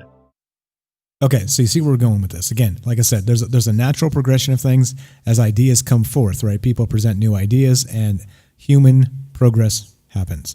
Okay, but Hegel suggests that you can do this quicker by creating basically a problem and then a solution to the problem, right? And it's political, it's manipulation of the masses, and it's trying to skip some of the basic as ideas come forth. You again, take the best. Instead, you create the problem, at least, or take advantage of like a particular problem as it arises. You create the antithesis of this problem, and then there's your solution. And so, as we know, the government and the media, they're in cahoots. They work together. The CIA is involved. The Project Mockingbird, Operation Mockingbird, and there's something going on here. Okay, and so. Should we be suspicious? Is kind of the question here tonight. Should we be suspicious of the government and the media, how they work together? Do you think that the COVID thing was maybe blown out of proportion, and they did whatever they did to take rights away, right? To change society. Like we're told this term, right? The new normal. Right, just like after 9/11, the new normal. Now when you go to the airport, you get they feel you up and they check your shoes. Right, that was not normal. It is now the new normal, and they're never giving that back. Right, that'll never go back. And this is the problem. Every time something happens, every time something large looms, the state moves to take action because people want to feel safe. Right, whether they realize it's in their best interest or not long term, because they won't get it back. You just don't get it back, okay? And so here we go. Let's go part 2 of this. This is, again, Plato's version of this dialectic, and then we'll keep on trucking here. So there's a lot to talk about. Trust me, it seems a little dense, but follow me here. There's a lot, and it's definitely pertinent to what we're dealing with right now. So here we go. Part 2, Plato and the dialectic, and how Hegel kind of took it and transformed it, bastardized it, let's say. So, and action. In his philosophy of history, Hegel separates them into 3 different categories. All start from the Oriental imperial, continued with Greek social democracy, and is ended with Christian constitutional monarchy. The time of Oriental imperial is a time of stability where freedom is issued, continued by a time of when fake freedom is issued during Greek social democracy. The truer sense of freedom is only attained during the time of Christian constitutional monarchy. And this is not the only situation where Hegel applies his dialectic theory, as Hegel applies it in many of his works, such as on the concept of being, becoming, and nothingness. Comparing Hegel's work on the importance of being and becoming to Aristotle also brings about interesting results. Hegel's concept of revolving around the fact that is only a part of the progress. For Hegel, it is most important to focus on the fact that a being will not retain that condition forever. Changes are imminent, which prompt Hegel to focus on the origin, state, and what a being will become. Aristotle, however, considers becoming an imperfect situation and is partly false. Aristotle focuses on the situation of being, which he considers being the whole truth. A table is a table. But for Hegel, a table was a tree and will become ash when burnt or thrown away. The Socratic dialogue of classical philosophy focuses on scrutinizing each option. Socrates loves to use euthymemes as the base of his argument, such as when he discusses the matter with Euthyphro. Aristotle methods closely related to rhetorical dialogues. Several formulas from Aristotle show how the two disciplines are closely related. For example, Aristotle mentions that rhetoric is actually a different part of dialectic, or antistrophos. Rhetoric is also known as periphusti, or outgrowth of dialectic. During the medieval philosophy, many scholars studied based on classical philosophy, but the transformation is visible with more scholars including their own thoughts into the works. Okay, once again, pretty dense stuff, guys. I know this is kind of like a put on the TV for the substitute teacher and everybody falls asleep. But again, stick with me. We're talking about this is from Elizabeth on Facebook. She says mind manipulation through government and media, and that's exactly what we're talking about tonight. And so this actually goes back. Think about this. We're talking about Plato and Aristotle and some of the way humans progress and their actual philosophy. Okay, and then we're talking about like an 18th or 19th century version of that with Hegel. And how the media and the government kind of use it today to manufacture a crisis, let's say. I'm sure we've all heard this from, we talked about Hillary Clinton has used this, or Rahm Emanuel, or it's not actually attributed to them. They've used this, but never let a crisis go to waste. That's actually a quote from what's his name? Rules for Radicals, from Saul Alinsky is the guy's name. So never let a crisis go to waste, right? So you have the problem, you create the whatever the antithesis of that problem is, the thesis, the antithesis, and then you end up with the resolve there. So, but the issue is when you create it and you can use the media to create the antithesis, you're creating the solution by measuring the antithesis that you want to let's say in however many steps away you want to create your new solution. Anyway, I explained that extremely poorly, but here we go. Here's the last part with Plato. Again, don't fall asleep on me. We're going to talk about government and crazy shit. We got David Icke too, clips from him tonight. If you guys want to hear some of that, so here we go. Last one of this boring guy, and then we're gonna keep on trucking here and read some of this other good stuff. But media, or as Elizabeth said one more time, mind manipulation through government and media is what we're talking about tonight, and through the Hegelian dialectic, which is also known as this: problem, reaction, and solution. So here we go. Here's part 3 of the Plato bit. Again, some deep philosophy stuff, goes back thousands of years, and this is the thing we should be wary of. These ideas go back thousands of years, but they're still using them against us today. Okay, this is not. I think the thing to kind of take away from all this is that some things you think that government may be inept or stupid, or the things that hiding behind the bureaucracy and all this other stuff, but they're extremely devious and they know exactly what the hell's going on here. Yeah, maybe not at the like say the lower levels. Let's say somebody just gets elected into the House.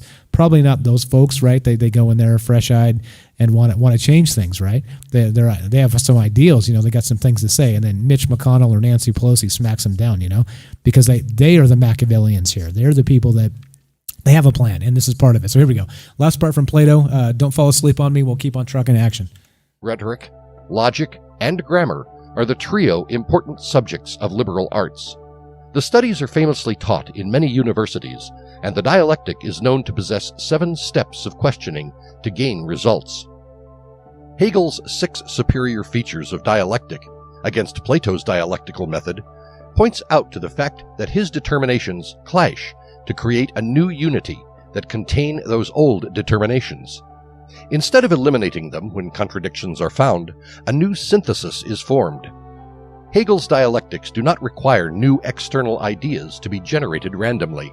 It also allows new synthesis to not be completely new, but consists of the old opinions. Just because a contradiction is found to be true, it does not mean the opposite is true, which allows this synthesis to be constantly tested for its truth. Hegel's concept of being, which is being for itself, is much simpler than something other.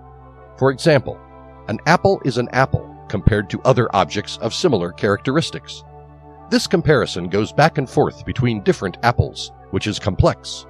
With something other, the comparison can go on a very long train. But being for self captures all. Oh, I'm killing that. I know I lost half of you already. All right, there we go. You guys get the point, right? Like the Plato, good shit, right? Like goes way back, but we have Hegel kind of stirring this and mixing it up. Timothy says, "I feel like I'm back in Mrs. Huff's class." I assume that was that was philosophy. Okay, so here we go. This will get more exciting here. So Let's see. Let's pull up this article. Yeah, I know you're falling asleep. Everybody relax. We're going to go to some interesting stuff here. Okay, so we got this. Now, this is, let's see. We'll get to some examples of what this actually means, okay? Let's see. The standard definition of the Hegelian dialectic, interpretive method, we already did this, blah, blah, blah. Problem, reaction, solution, we already did this. Here's that article. I'm going to slap that up, and you guys can check it out. This is from, check this site out. It's called thedailyconspiracy.com. How about that? How about that? If it's not the Daily Conspiracy, it's the Monthly Conspiracy or the Weekly or however it happens to be. But here we go. Here's some more information on the actual they call this the NWO strategy, the New World Order, right? At least on this website. And here we go. And here's more. If you want to read more on Plato and some of this more boring, I'm going to say boring. It's not boring to me. It's fascinating as hell. But if you guys read this stuff, I know it puts you to sleep. Or listen to it anyway on a stream here. You want to hear about the aliens and the hot shit, right? You want to hear about the government just taking over, right?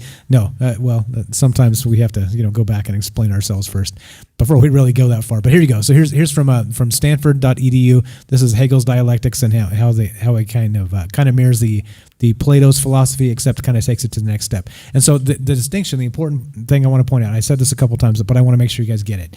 So Plato said that if you the marketplace of ideas will bring human progression, okay? And so the good ones rise to the top, they're adopted, the bad ones disappear, okay? They go into history and forgotten. And that's how that's the linear progression, okay? And so notice that there's no mention of causing problems or creating a fake enemy to have a desired solution, but instead Hegel in turn decides that there's a faster way to go about this. And so the unfortunate part is, like I said, there's bodies in the streets sometimes, because look what's happening right now. So there's people dying all over the place, right? People getting whooped on, put in the hospital, actually losing their lives out there in these riots. And so you got to wonder, right? Think about it this way. We've had this huge the pandemic. Everybody's kind of locked up, bottled in, probably the largest unemployment number since the Great Depression. And we have like riots waiting to happen. Like many of us called this months ago, that if this continues, like we're going to have riots in the streets, like people are going to just be dying, right? But then, unfortunately this happens where they killed Floyd, and then we have this happens as a result, right? And so is that the result, or is that the government kind of positioning the media to tell us this is the result, and then putting it in our face constantly?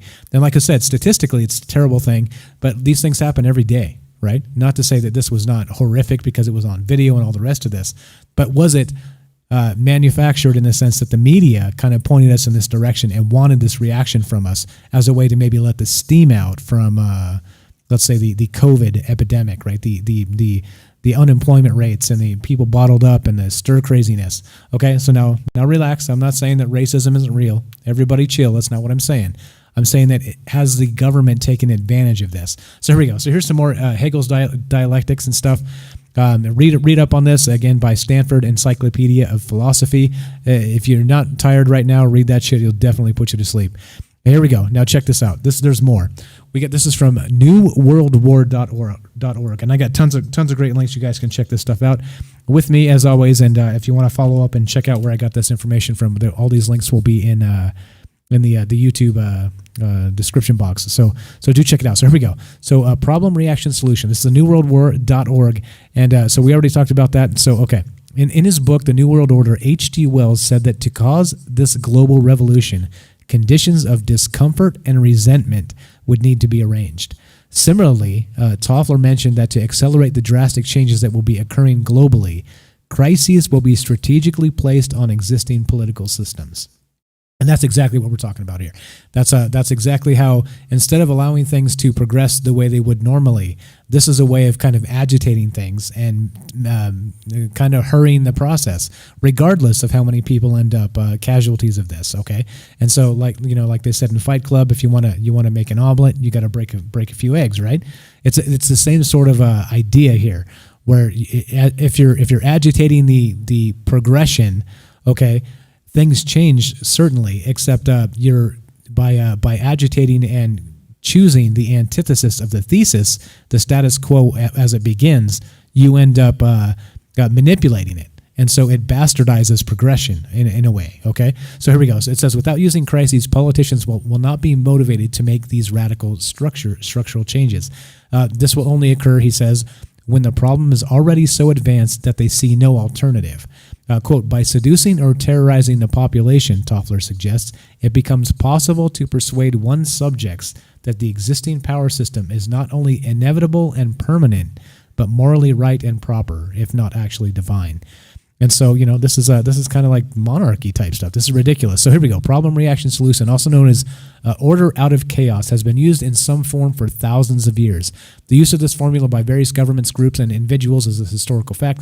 In its basic form, it consists of using a fictional or real event. Okay, here we go again. A fictional, you can make this up, or a real event to start, such as a crisis, to bring about radical change. It is usually employed when the change to be brought about is controversial and or disliked. It often includes a type of framing called a false flag operation, which we've talked about quite a bit, which has been used by governments and the civilian sector. For example, the leadership of a country A wants the natural resources of country B, but the leadership of country A realizes that their citizens will oppose an unjust war.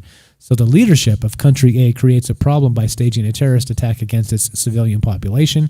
Through the media, the leadership of country A makes it abundantly clear that country B is responsible. We've seen this, right? We saw this with those gas attacks in Syria right after Trump was elected there, and he launched some missiles and shit.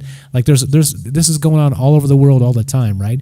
What's better than like an actual terrorist attack happening? For these sadistic assholes is that they can blame on somebody else and use to their advantage, okay? And this is what we're talking about here. This is the Hegelian dialectic, okay? It is one more time. It is, as we say, the problem, reaction, and solution. And it could be a real event as the initial problem or a something fake, okay? So here we go. There's a couple examples. Let's burn through these real fast, and you can see. I did link this, and you guys can check it out. But here we go. The Great Fire of Rome. On the night of July 19th in the year 640 AD, a fire broke out in Rome, which burned for a total of 9 days and destroyed about 2/3 of the city. Although fires were common in Rome, it is now believed that many of these fires were deliberately started by a Roman emperor, Lucius Domitius Nero. Nero. Everybody knows Nero. His real name, nobody gives a shit. His name's Nero, and he's a bastard, right? At an earlier date, Nero had petitioned the Senate with a plan to demolish 1/3 of Rome in order to build a series of villas and a lake, which he referred to as a Neropolis. The Senate, however, refused his request. Shortly thereafter, a fire spread across large sections of the city. Groups of citizens, apparently at the direction of Nero, prevented anyone from putting the fire out by threatening them with torture. Now, we've seen this in modern times, right? We have that thing in California, that high-speed rail. You guys remember that? That boondoggle, billions of dollars. It's going to cost like 10 or 12 or 15 or 20 times higher than they anticipated. We have land costs, land acquisitions that are actually let me choose my words carefully here, that are linked to the husbands of prominent California senators, fill in the blank. And so these land acquisitions, right, were extremely expensive, but then recall just recently those unprecedented California wildfires, right? Unprecedented. So I'm not suggesting they started the fires to do this, but I am saying it did lower the cost because they burned a bunch of shit, and now burned land and no infrastructure is cheaper to buy than anything else, right? Anyway, so it's similar type stuff, right? So Nero was like, nope, I want to build all this shit. They said, nope, you can't do it. He said, watch this. He just burned the shit down. And then there you go. There's one thing. We got. There's more here. You guys can read the rest of it. There's Hitler's Reichstag. I'm not going to talk about that because you talk about Hitler too much and people fucking rage. Not going to do that. Let's go to Operation Northwoods. Right, 1962, planned by the U.S. Department of Defense to stage acts of simulated or real terrorism in the U.S. and blame it on the Cuban government in order to generate U.S. public support for an invasion of Cuba. The plan included state-sponsored acts of terrorism having real casualties. In the early 1960s, announced ABC News in May of 2001, America's top military leaders reportedly drafted plans to kill innocent people and commit acts of terrorism in U.S. cities to create public support for a war against Cuba.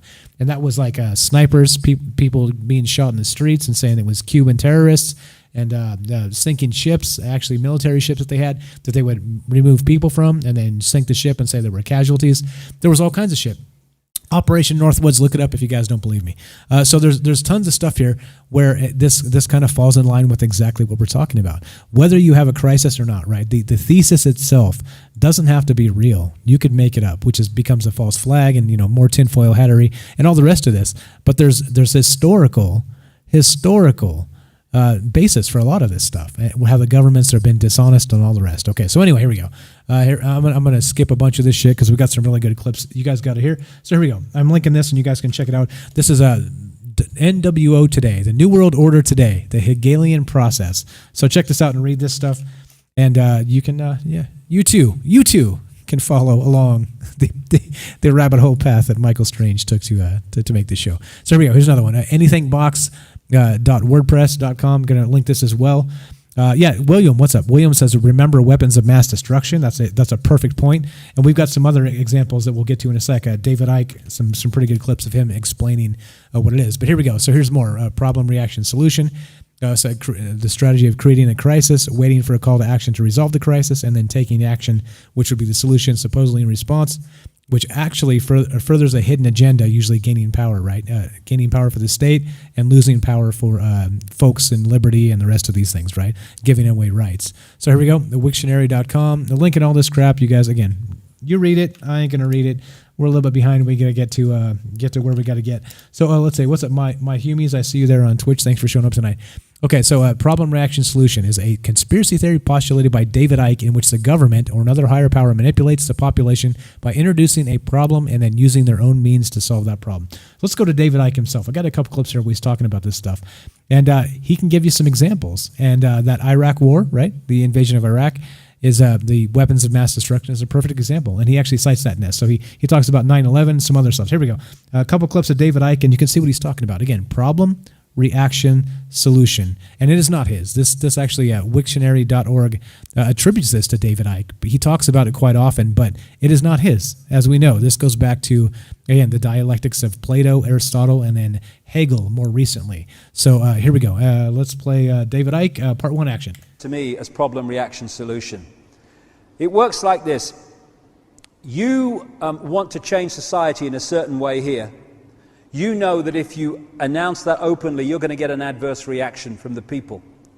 Imagine if the changes that have happened since 9/11 in terms of the destruction of freedoms and civil liberties had been proposed without 9/11. What you doing? We're doing. We're not. This is a fascist state. We're not having this. Oh well, no, we've got to have it because it's terrorists. Problem, reaction, solution. So you don't announce it openly. You at stage one create a problem. Terrorist bomb. I'm coming out. Terrorist bomb. I've got a wire loose.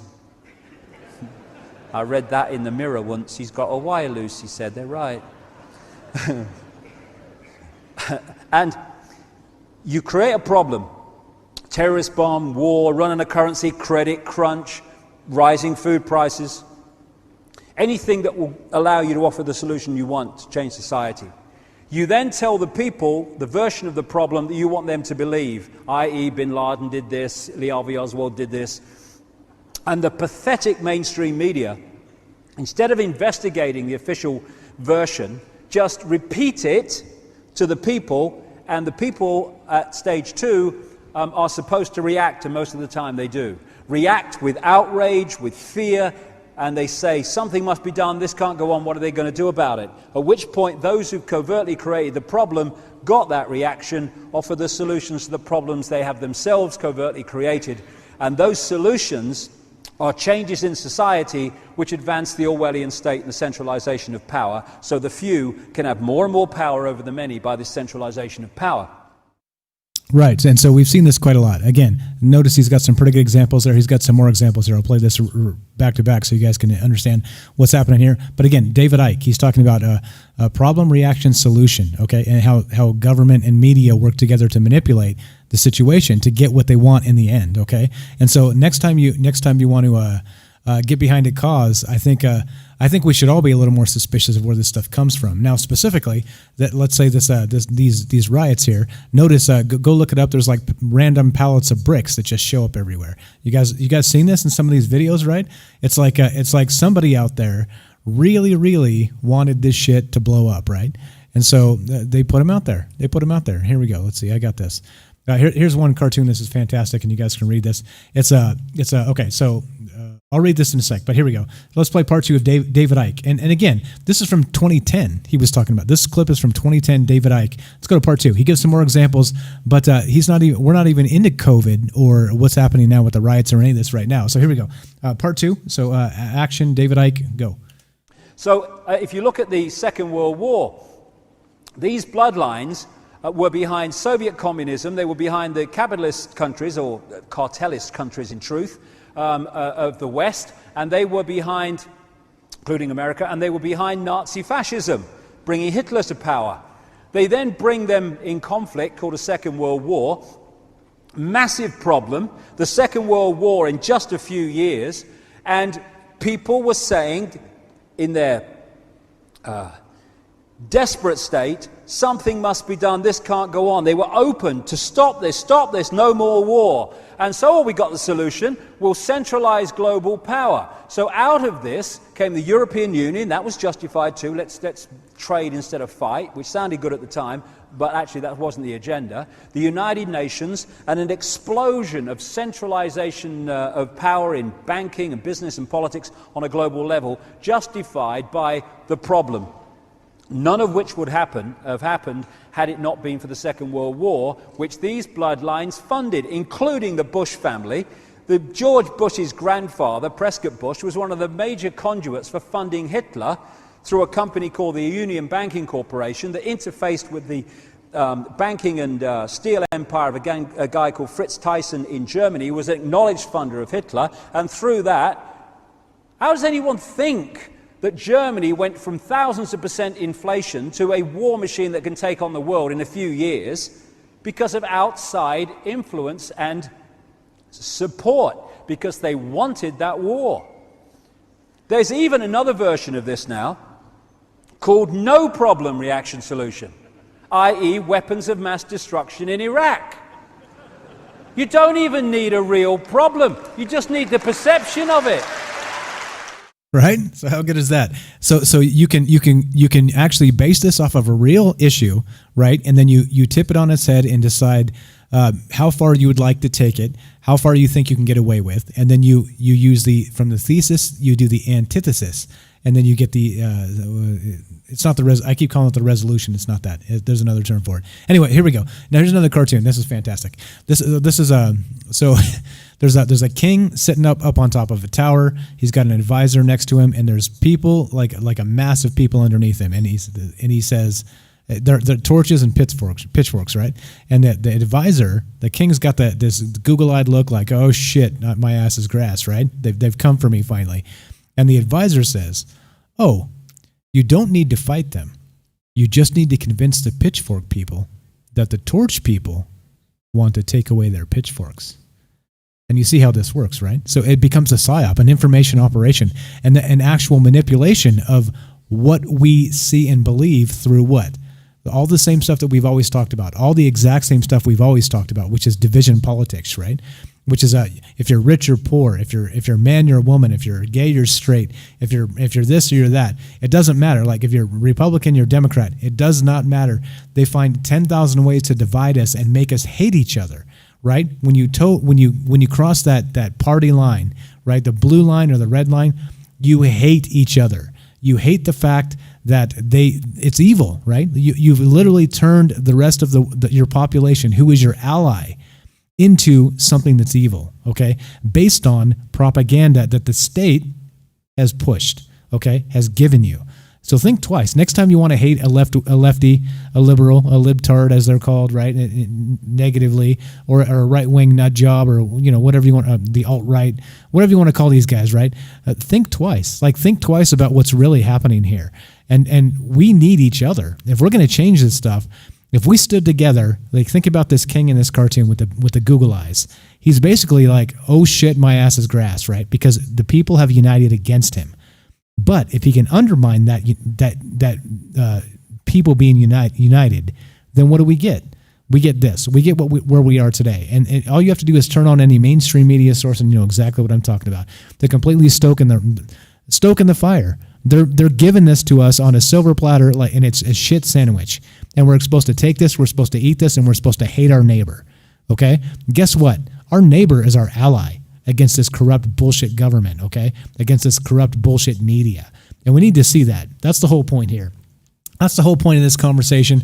That's the whole point of why we do this and why we talk about these things, because the media will never expose themselves. But I think we can play a role in actually exposing them and bringing us together, you know?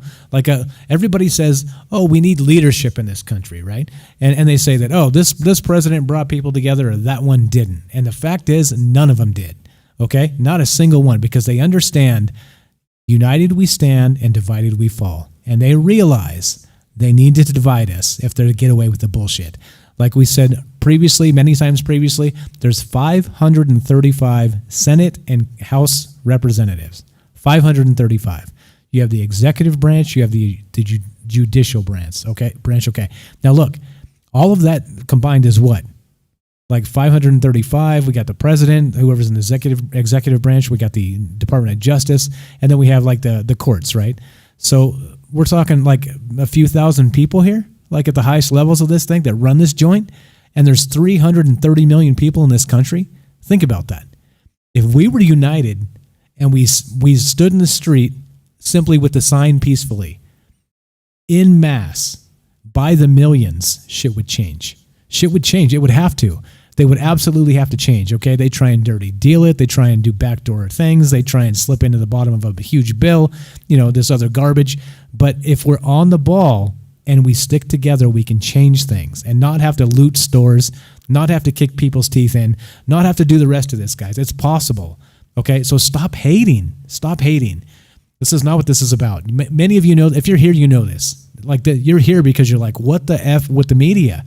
What the F with all this? Like, you go on Twitter and it's a cesspool. You go on Reddit, it's a cesspool, right? Of people hating each other, calling each other names, and right, because of why? Because you put your toe across their party line and it's war. Think about it. Think about it. It is not you. You are not somebody who hates easily, okay?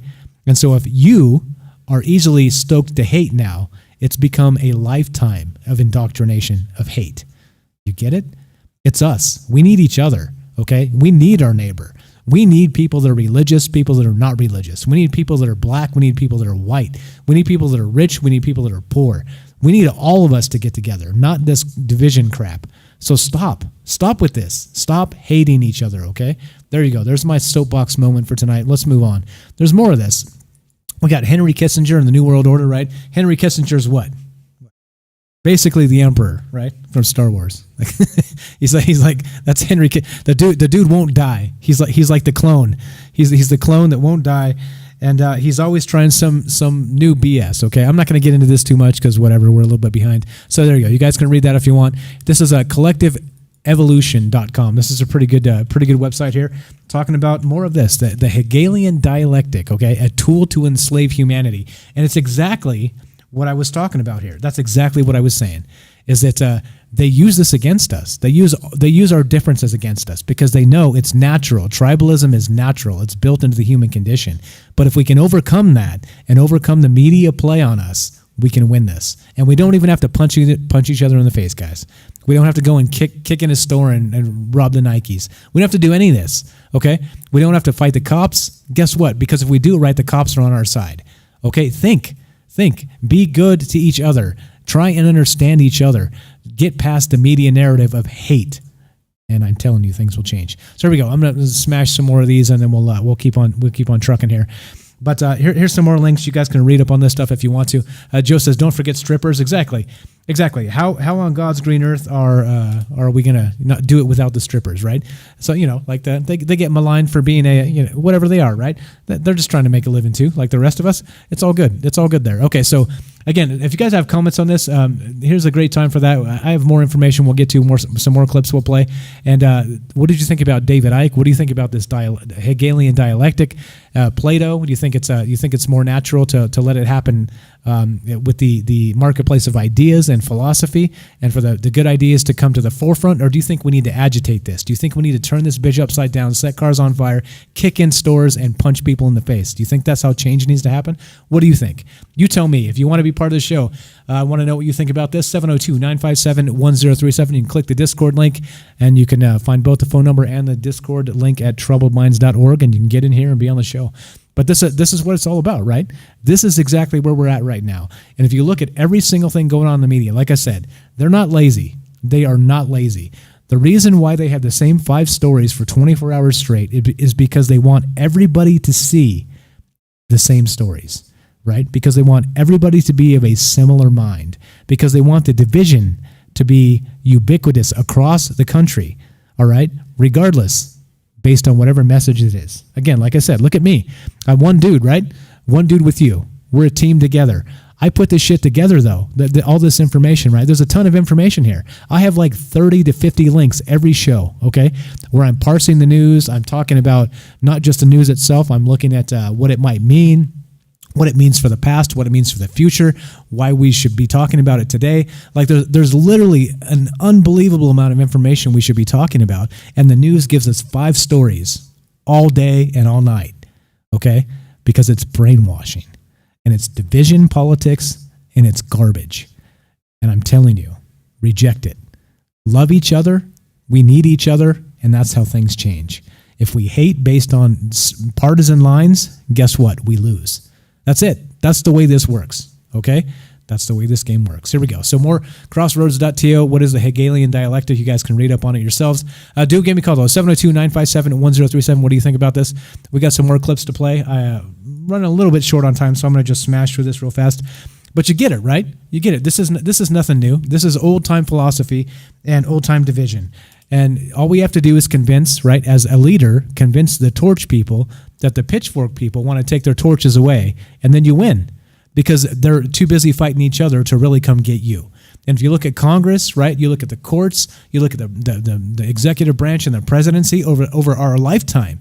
I'm not even going to say the last 4 years, the last 8 years, the last 12 years, over your whole damn lifetime. Look what's been happening. A whole lot of nothing and a whole lot of bullshit, right? A whole lot of garbage that favors the corporations that fund their campaigns, and a whole lot of shit they're taking from you that pays the taxes, okay? That's what's happening. Honest to God, that's what's happening here. And if you don't get it, well, I'm sorry. I'm sorry. I just don't know what to tell you. Let's see. What else? Let's see. Got some good comments here. Okay, again, let me motor through this. We got some more real fast. Let's go. Here we go. What is this site? AmericanExpose.com. More on Hegel, the Hegelian dialectic. Again, right? We get the point. We've listened to the clips. We've done all the things. So, yeah, read more about this, because it's fascinating, right? And so when you think about it, we are in a time where this seems new, right? It seems like, well, like the media has changed in the last 4 to 6 years. And this shit is not new. This has been going on. Again, Plato, Aristotle were talking about this stuff thousands of years ago. This is ridiculous. And so here we are. So either we're too stupid, right? We don't spend enough time actually thinking about what's going on, or what's the other alternative here? Are they pulling a fast one on us? Are we really just hook, line, and sinker? Are we happy towing the party line? Are we happy? Are we happy because we think somehow we are superior given our logic versus our neighbor or a cousin or a brother? Is that what happens here? Of course not. That's silly. Think about it. All you got to do is think about it. Robert says they don't even hide the fact that they don't work for us. So, yep, they need to be removed. And that's what I'm saying. If we stand up, they will do what we say, okay? Because they work for us. They take our tax money after all, right? I want an opt-out. I want a tax opt-out. Give me that. Let's see. Todd says people are scared to let go. We don't need the big government and politics. Agreed, 100%. And then Joe says, nope, like Todd said, everyone stay home. Make them come to us. Make them try to evict us, force us out. Then you will see the puppet masters come out with private paramilitary using weapons against us. Maybe, but that's the thing, right? So think about it this way. Think about that. That's a good point. So this whole movement, right? Everybody knows what's going on. This whole deal that you see, defund the police, right? Defund the police. Think about that. Think about the absurdity of that. Okay, so you defund the police. What happens? We're like, okay, we need to stand up for impoverished and disenfranchised communities, and then we'd like defund the police. And then what happens, right? Because the police are so barbaric. Okay, then what? We have chaos in the inner cities, and then we have the rich areas with their own private security. So what gets better and what gets worse? The divide lengthens. That's what happens. The difference between this person and that person becomes, the chasm becomes greater and greater. And then what? And then what? Is that really what we want here? Of course not. That's ludicrous. It's ludicrous. So, I mean, just love thy neighbor, right? There you go. Todd says that is the message of Jesus. Love, not hate. And that's it, right? If we can understand each other and work harder to understand each other instead of working harder to hate each other, I'm telling you, go on Twitter. Just read any social media. Facebook, for crying out loud. I can't do Facebook. It's so cringeworthy. Like the way people go after each other on there, it's unbelievable, right? It's like and again, it's all partisan lines. It's all partisan lines. It's ridiculous. Okay, let's see. Again, if you want to be a part of the show, what are your thoughts on this? 702-957-1037. Click the Discord link. You can find both at troubleminds.org. You can be part of the show that way. But yeah, I mean, this is not an accident. They know exactly what they're doing. Robert, there you go. Robert says, defund the police and then the police will join us. No, the police will go get hired as private security for the rich folks. And then that's what will happen, right? Because they've got the experience. So it's just not as simple as that. It's just not as simple as that, right? I know it's like it's a buzzword. It's a what would you call it? A progressive idea. No, come on. Let's be real, guys. Let's be real. Go look at, like I used this example before. Look at Mexico, right? Is that what you want with the police force? So you have all the police taking bribes instead because they're defunded and not paid, right? No, of course not. Like the world turns upside down. So no, of course not. Paul says they will put us in sanctuary cities for our own protection. Yeah, there you go. Exactly. Right? Because there's only police allowed here, not police allowed there because we can't afford it. Anyway, it's not that, guys. Just stop with that, please. That is not a thing. That is not a actual way beyond this. If we stop hating, we can stand up to them and make them change without kicking each other in the teeth even. Okay, there's a way through this. Okay, let's go. We got here's some more phone calls. Go ahead, buzz them through. I'll put you on, and otherwise we're going to keep going. We got hubpages.com. Again, the Hegelian dialect, the number one tool of the Illuminati, with some examples. Here we go. This is a great website. Some of these websites are fantastic. You know the sources how they are. Some are really good, some are really bad. But hey, we're kind of in between here. So let's go with this one. We're going to look at this, and this is go. Hubpages.com, the Hegelian dialectic, the number one tool of the Illuminati, with some examples. All right, so a very long article, pretty good stuff. Some examples. Let's see. We got some examples. Where are they at? Come on, they're in here somewhere. Maybe this is the wrong article. Okay, how to recognize the 3 steps. 1, the problem. The problem can be any major catastrophe big enough to be on the news for many weeks. All right, think about that. So notice how some things in the news, they stick for like weeks or months even, all right? Like I said, it's not an accident. One dude here curating the news gets 30 to 50 articles every time I do a show, all right? 30 to 50 sources saying contradictory things even, because I think it's important to talk about both sides, okay? But the news, for somehow, some way, gets 6 months worth of coverage from one event. What do you think they're trying to do? Okay. Recognize the problem. Okay, so there it is. So the problem could be take one of 3 forms, created solely for the purpose of bringing on the solution. But most people won't see it that way because they are led to believe that they are bad guys out there that caused this problem. Most applications are in this category. 2, there is no real problem, which is the weapons of mass destruction, like David Icke there said. There's no real problem, but the general population is led to believe that there is. A real problem isn't required, but only the perception of it. Examples are, okay, this is the site. Everybody get ready to rage. Examples are global warming, later called climate change, and Saddam Hussein's alleged weapons of mass destruction. There you go. So there's a couple examples, right? Notice, I think, okay, no matter where you come down on the global warming, climate change thing, think about this for 1 sec. This was the most existential threat of our existence, right? Of the near future. And look how that was dropped like a hot potato. What does that tell you, right? Like, things are the most important thing in the world, or they are not. And they don't change based on what happens on a media clip, on a video, or a soundbite. You understand what I'm saying? These things don't change. If they're the most important things, we should be talking about them every single day regardless. Just like we do, right? The way I see it, we're talking about the most important things to me, to us on this show, to this group, to people that think, that try and get outside of the media paradigm. That's what we're doing here. It's important, right? I don't get paid to do this. I pay my own money to do this show. No sponsors, no commercials, because we're beholden to us. It means we can say what we want and nobody tells us to shut up. It's important, okay? The rest of these clowns, they can't say the same. They have sponsors. They have to make sure they toe the line. They have bosses. They have billionaire owners. They have the rest of this. Anyway, there we go. There's number one, how to recognize the 3 steps, the problem. Okay. So the reaction, right? Here we go. So, of course, turn on the news. There you go. Turn on the news, you get your reaction. And no matter what's going on, anytime, day or night, you can turn on the news and you will get the reaction to what the actual problem is. Whether the problem is real, whether the problem is fake, okay? Then, of course, what do we get? So they say repetitive coverage invokes prolonged fear. And like I said, why does the news do 5 stories 24 hours a day? That's why. Repetitive coverage invokes prolonged fear, all right? Then we have the solution. Here we go. An event that was not created by the elite but is taken advantage of, nonetheless to help support that some solution already in the queue, right? So they already have ideas they want to push through, and then when something happens, they can go, oh, well, we can use that to push this agenda through legislatively, et cetera, so on. You get it. You guys get it. You're not dummies.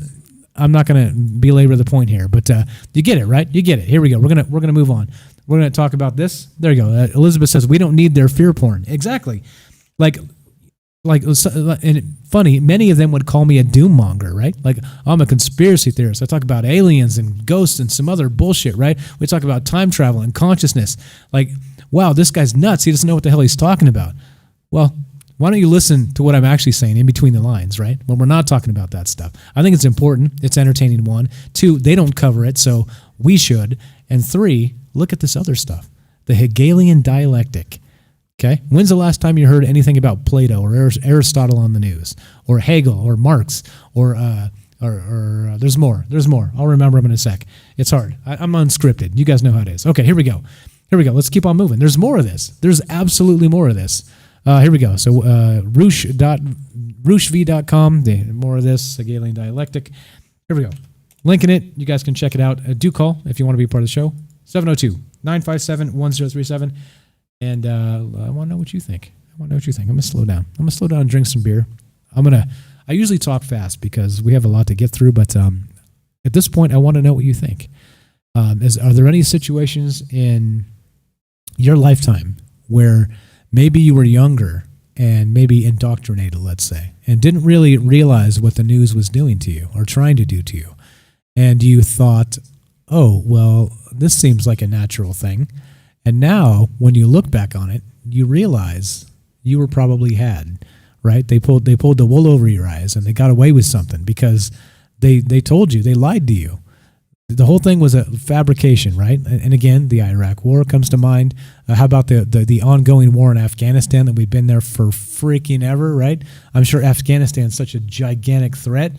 I mean, like, why are we still there? Why are we still there? What's going on with that stuff? It's ridiculous. Okay, so what is it? How do you guys feel about this? Is this beer is good? Says Paul. Hell yeah, cheers, buddy. But how do you feel about this? This is exactly, we're like waist deep in this bullshit, and this is what we do, right? This is exactly what we do, and why we talk about this. It's important. Okay, 911 beer is what we're drinking. Okay, fair enough. Or do you dial 911? Let's see. Penny says, I've been calling MI5 when someone disagrees with me. That would be the United Kingdom's CIA, right? FBI. What are they? I have no idea.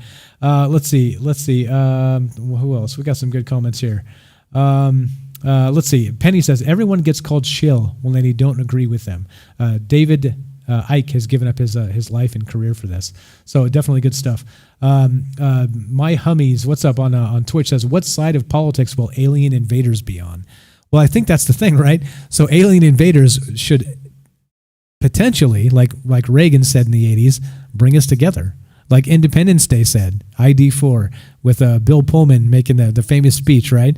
Like, Today we celebrate our Independence Day, right? Where we put our differences behind us, and we will not go without a fight, right? All this. Remember that great speech, right? Like that's what aliens should do to us. But I don't know. What if they say the aliens are right wingers? Then what? Then what, guys? I mean, this is exactly it. This is exactly what's going on. So if I think that's why we have to be especially careful with this disclosure bit. Okay, so back to aliens for just a second. It's that we're basically given the disclosure through government sources. Okay, and if they're not, they're closely tied to intelligence sources, whether they are or are not. And I think we need to be very, very careful about what information we consume from those sources and how much we believe. That's my opinion.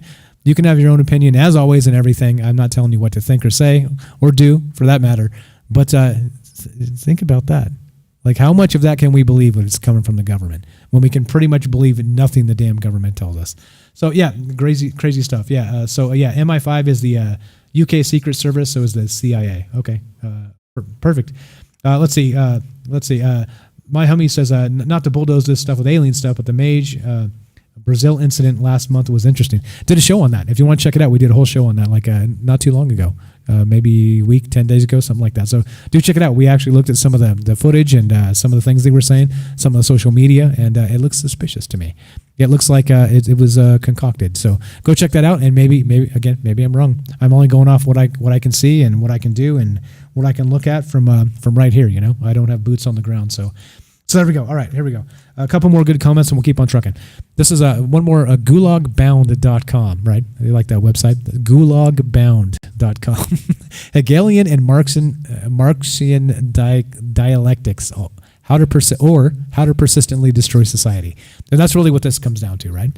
So it's not about a smooth transition. It's about setting shit on fire, flipping shit over, and remaking everything as quickly as possible, regardless of the body count. Okay, that's the thing, right? So you can either let things happen peacefully, or you can push the narrative, let's say, and have a plan and a false flag attack, and bam, people are flipping cars, people are punching each other in the face, and it's nasty.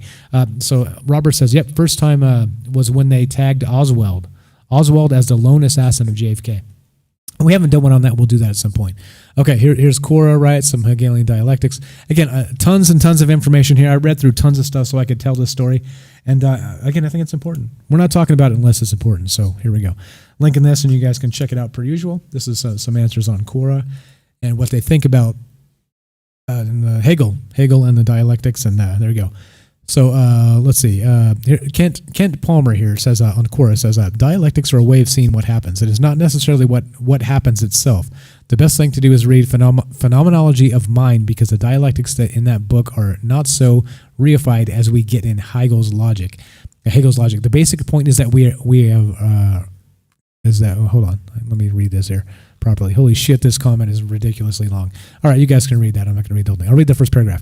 The basic point is that in ever different ways of looking at things that arise together in relation to each other, all in a sense cancel each other out or contradict each other, so that the only way to see your way out of the situation is to rise to a higher level of understanding that at once accommodates the contradictions and rises above them. The movie is called Offenburg, but then it eventually causes a proliferation of viewpoints in the next level that are irreconcilable. Maybe we could all Offenburg the reconciliation of the irreconcilable, says this guy. Kent Palmer. Well written, obviously. There's more here. You can read this. Again, I linked it, Quora. But again, right, like there's smart people thinking about these things. And the media are not smart people. They're propagandists, right?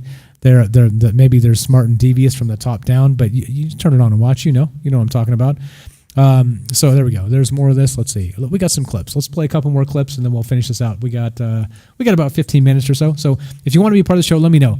702-957-1037. Click the Discord link. What do you think about this? Do you think that many of the things in your lifetime that have happened politically, the major political swings, left or right, up or down, backwards or upside down, do you think these things have actually been like a Plato version of this dialectic, where we're suddenly learning new things about new data, kind of comes out. Science is respected and not undermined at every turn. And like, the same scientific paper, you get 10 dudes with 10 different opinions, and then the legislature that doesn't know what the F they're doing. Do you think that's natural, that we get more and more stupid as humans and more convoluted with our legislature? Or do you think that this is agitated? Do you think this is not, like I said earlier, not it's not an accident? Like this is actually an intentional thing, that we become more obtuse with our legislation and our representation, and as a result, it's planned. It was planned all along. You tell me. What do you think? 702-957-1037. Click the Discord link. Tons of good information here. We're going to keep on moving. There's a few more. Actually, let's play a clip. We're going to play a clip. I promised a clip. We got some good stuff here.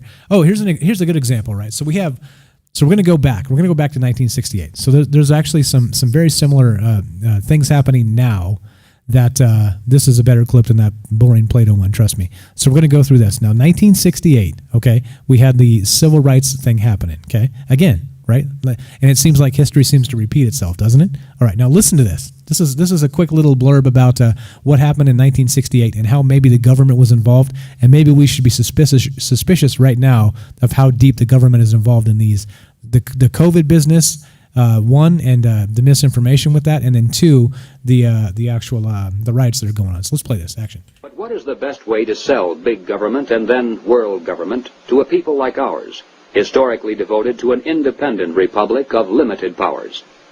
The answer is simple. In revolutionary literature, the tactic is known as pressure from above and below. It's the strategy that Colonel House laid down in his book, Philip Drew, Administrator. Deliberately create problems, and then offer only those solutions that result in the expansion of government.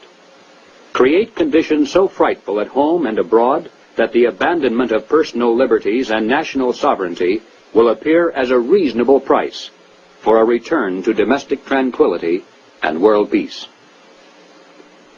If those who seek world dominion can stimulate leftist mobs into violent confrontation with local law enforcement, and also provide exhaustive news coverage so that the entire nation can see and tremble, then the peaceful and freedom-loving majority can be programmed to accept a vast expansion of government powers and even a national police force, offered supposedly to end the violence. If those who seek world dominion can raise the specter of an enemy armed to the teeth with superior atomic weapons on the verge of launching a nuclear holocaust, and also offer world government as the prevention, then millions of Americans can be programmed to accept the loss of national sovereignty as our last best hope for peace. This is the meaning of pressure from above and below. To put over police state measures at home, they need chaos, crime, and anarchy in the streets. To sell the idea of world government, they need the constant threat of nuclear war. Or, as they say in revolutionary circles, the real action is in the reaction. There you go, right? So again, now this is the problem, and this is the rhetoric. So by suggesting that the riots and the demonstrations, whether you think it's predominantly peaceful or predominantly not, however you think, whatever media you've consumed to come to that conclusion, like by even suggesting that it's not organic, that it's somehow been stoked by the media or the government or like devious actors, like we talked about maybe Project Veritas. Again, I'm not saying they did it, or let's say the Open Society Foundation. Like, I'm not saying they did it, but it's likely that maybe both of them are involved here, right? And many other factions. And this is the thing. There's so many billionaires in this world that have agendas, and they have money to burn, and they pay people to do ridiculous things to further agendas, and that's the point, right?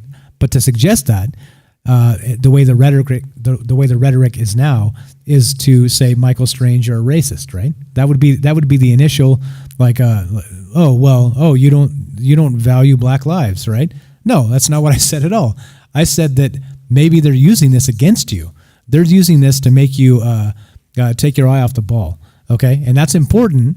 It's definitely important, okay? But we can do more than one thing at once, all right? We can do 2 or 3 or 4 or 5 things at the same time. So, yeah, I mean, that's what I'm saying. The rhetoric is Michael Strange are racist, right? Because how dare I suggest, right? But think about it.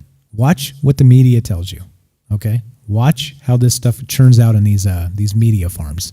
It's important. It's important to know what you think and why you think it. Right? It's definitely Give me a call. Let's see. I see you there. X-Ray Gun on Mixer. Yeah, definitely call 702-957-1037. We got time for you. Got about 15 minutes left. We got a couple more clips to play here. But yeah, do call and let me know. Let me know what you think about this. Again, like I said, you have to tiptoe. Like to have a discussion like this, you have to tiptoe, right? Because if you go too far left or too far right from the middle here, like one side tunes out and gets pissed off, the other side tunes out, it calls me a racist, right? Whatever it is, right? Like, oh, you're not QAnon, you're not for Trump, or the other way, you're racist, you are for Trump, whatever, right? Like, no, none of that. Like, none of that. Like, listen to what I'm saying to you. Just consider that maybe we've been bamboozled, all of us. Okay, not me, not you or just a few of us. I'm saying all of us.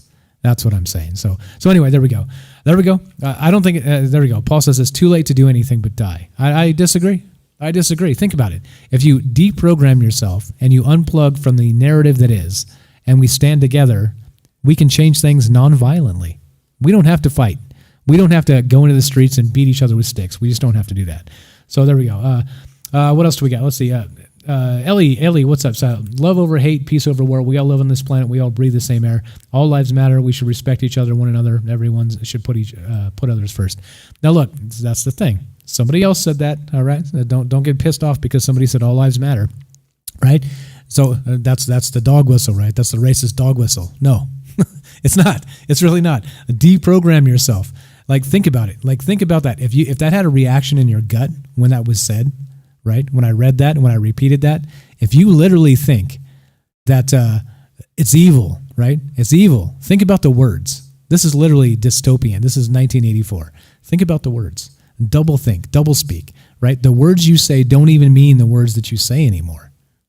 This is where we're at. So yeah, there you go. Michael Strange the racist. There you go. There you have it. Whatever you want to call me, you go after it. Okay, but what we're saying, band together, guys. We're saying back each other up, and it doesn't matter the differences. Rich, poor, black, white, gay, straight. It doesn't matter. That's the point. Stand up for each other, and we can stand together. Yeah, do give me a call, X-Ray Gun, and there you go. Okay, so 702-957-1037. Put it up on the stream, and then we'll play the rest of this clips. Again, this is 1968 human rights movement, right? This is what was happening then. It was the same sort of thing, right? History repeats itself. Here's part 2 of that, and we'll keep on moving. If you want to call, you know what to do. Numbers up. Action. In 1968, Random House Incorporated published this book by James Coonan, The Strawberry Statement, Notes of a College Revolutionary.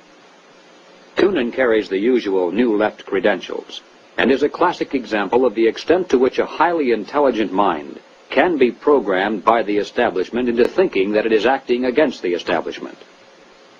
Coonan was one of the leading participants in the first student seizure of an American university, which occurred at Columbia in April of 1968.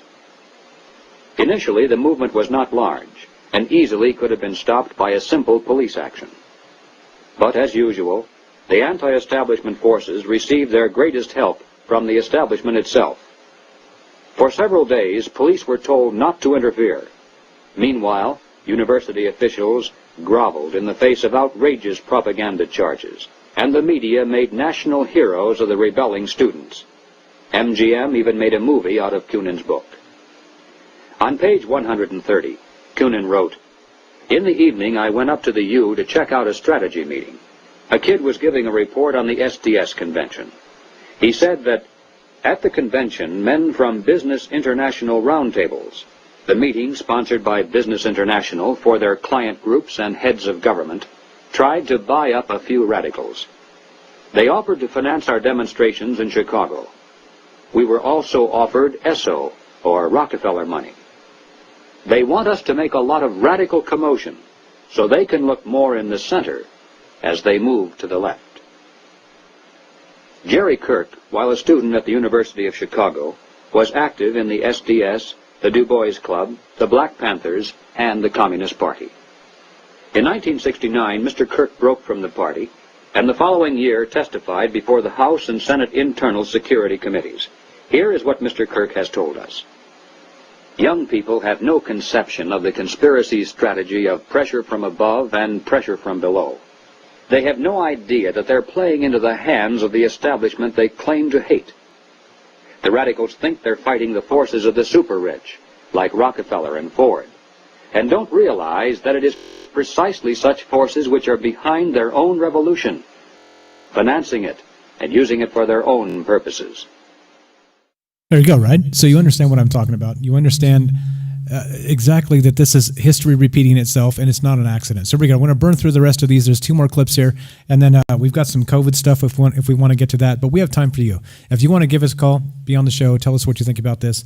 Feedback for the show is great. If you want to just say hi, if you want to put in your 2 cents about this and how you think it maybe relates today or does not, perfect, no problem. All of that is welcome. You guys are all welcome on the show all the time. So do give me a call, 702-957-1037. Click the Discord link. You can find both the phone number and the Discord at troubledminds.org, the official website. Here we go. 2 more clips, and then we can wind this up. Action. When Stokely Carmichael was head of the militant revolutionary group known as SNCC, he was invited to speak at the University of Chicago. Jerry Kirk, then still a Black Panther, was among those who attended. And here is how he described Carmichael's appearance. Mr. Carmichael was obviously in the middle of something rather important, which made him more nervous and more tense than in the past. He started speaking of things which he said he could not have said before because his research was not finished. He spoke of the false consciousness of many blacks who believed the Jews were the instrument of oppression of blacks. And he made note of the fact that even though many Jewish people, for example in New York, own quite a bit of land, one must understand that the overwhelming percentages of mortgages in Harlem was owned not by Jewish people, but by Morgan Guarantee Trust, the Morgan family, and Chase Manhattan Bank, the Rockefellers. He repeated the line from the song he liked so well. Something is happening here, but you don't know quite what it is, do you, Mr. Jones? What he was getting at was that the Jews were simply one strata of society who are themselves being oppressed by people who were much richer and much more powerful. In the agencies of this power, he cited banks, the chief among which were Morgan Guarantee Trust and Chase Manhattan, and the foundations connected with these monoliths. And funny how those names are still in play now, aren't they? It was 1968. I'm going to reboot this sucker so we can play the last clip or 2 without that stutter. But yeah, so give me a call. What do you guys think? 702-957-1037. Join the Discord. Does this sound similar? Does this sound familiar, right? They want black people to hate the Jews. They want the Jews to hate the black people. And yet, here we are, J.P. Morgan, right? The Rockefellers, like these same damn oligarch families that have been slinging around the money forever and actually pulling the strings forever, right? By owning media conglomerates, newspapers, and everything else. So, I mean, this is where we're at. This is what we do, and this is why we talk about this. And again, right? So again, like a little bit racially charged with some of the stuff you're hearing, but this is from 1968. This is not new, okay? And then we're doing it all over again. We're doing it all over again. So what are we missing? Okay, like who's the money behind this that's actually stoking this fire? Who's the one that's telling us we should hate each other? Who's the one that says kill whitey, right? Who's the one that says kill black people? Who's the one that says hate Jews, right? Who's the one that says hate gay people, right? Somebody somewhere out there is concocting this and they're putting it and using it against us. Again, think about that comic. The King on the Wall, torches and pitchforks, he is fucked. His advisor says, you don't have to fight them. Just convince the torch people that the pitchfork people want to take away their torches.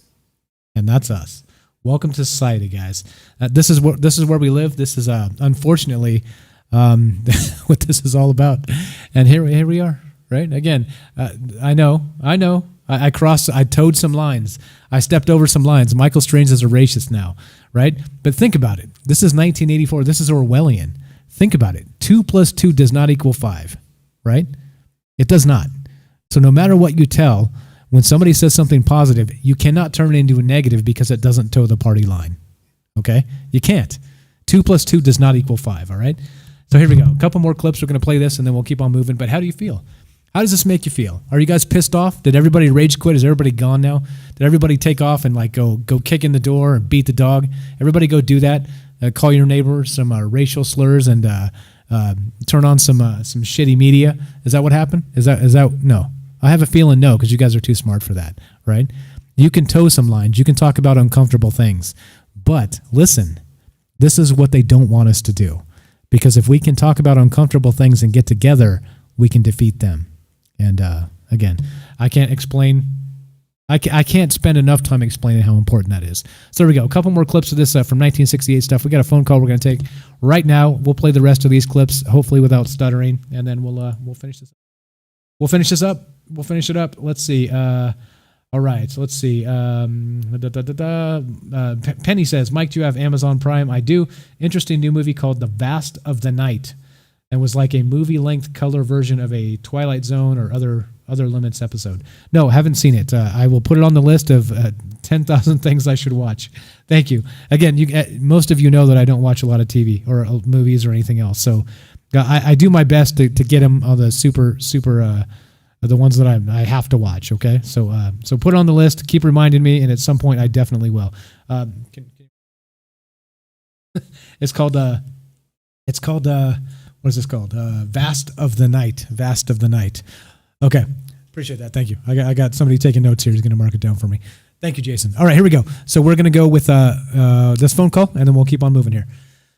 You're on Trouble Minds with Mike. What's your first name? Where are you calling from? Zach, calling from Dallas. Zach from Dallas. What's happening, man? What's on your mind tonight? Yeah. Have you ever heard of the Kardashev scale? Yes. Yeah, definitely. Scale? Definitely. I think that this is ultimately all about that, transitioning from a 0 to a type 1. That's what I think this is. I think this is a small part of a large plan to, keep everyone doing crazy and thinking crazy, and then propose an alternative that doesn't seem so bad. The pattern follows. They can get everybody working in very controlled ways to produce raw materials and assembly and just whatever, manufacturing jobs, whatever.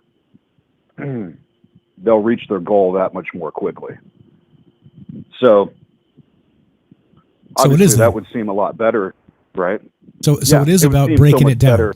So you got to break it first before you rebuild it, right? Yes. So what we're seeing right now is like society being broken over the knee and proverbially thrown into the fire, right?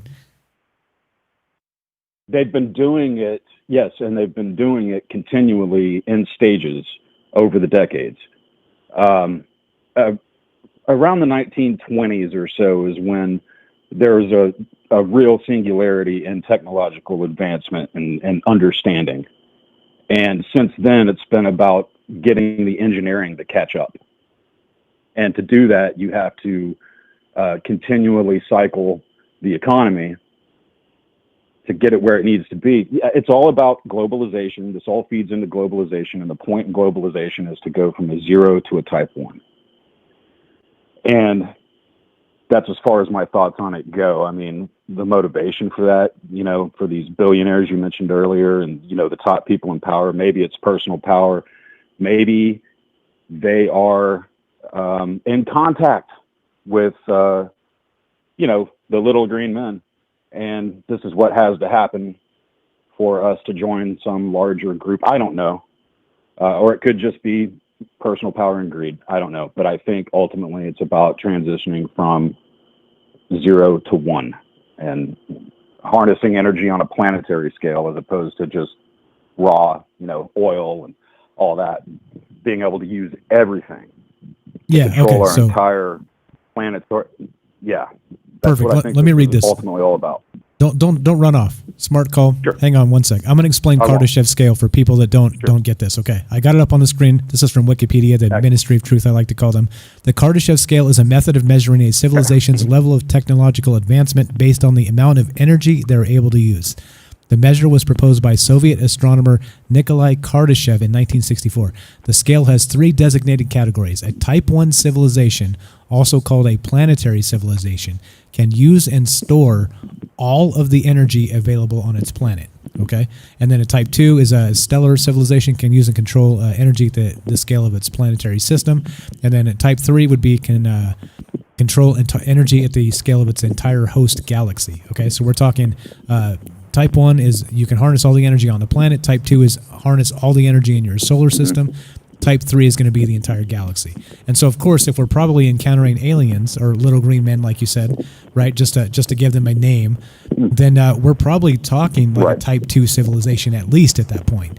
So, like, it does... It, go ahead, sorry. Go ahead. Smart call. Your call. Go for it, man. No, smart comments. I'm just agreeing with you. At least a Type 2, for sure. But yeah, that's ultimately where I think this is going.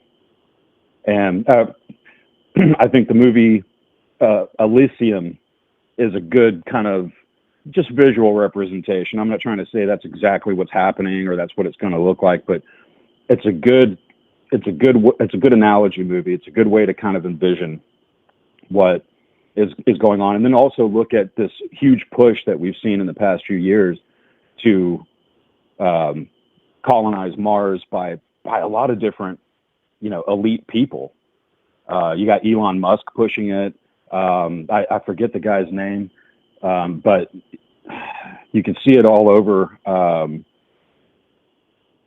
I don't, not National Geographic, but he had some sort of, there's some Mars colony show going on right now, and there's a lot of different people pushing that whole idea, which I don't necessarily think is a bad idea inherently, but it all just kind of plays together. There's a general push to get off the planet, but who's actually going to get off the planet? And how many of us are being, essentially used as just kind of a farmed like cattle animals. labor force to get it going? Yeah.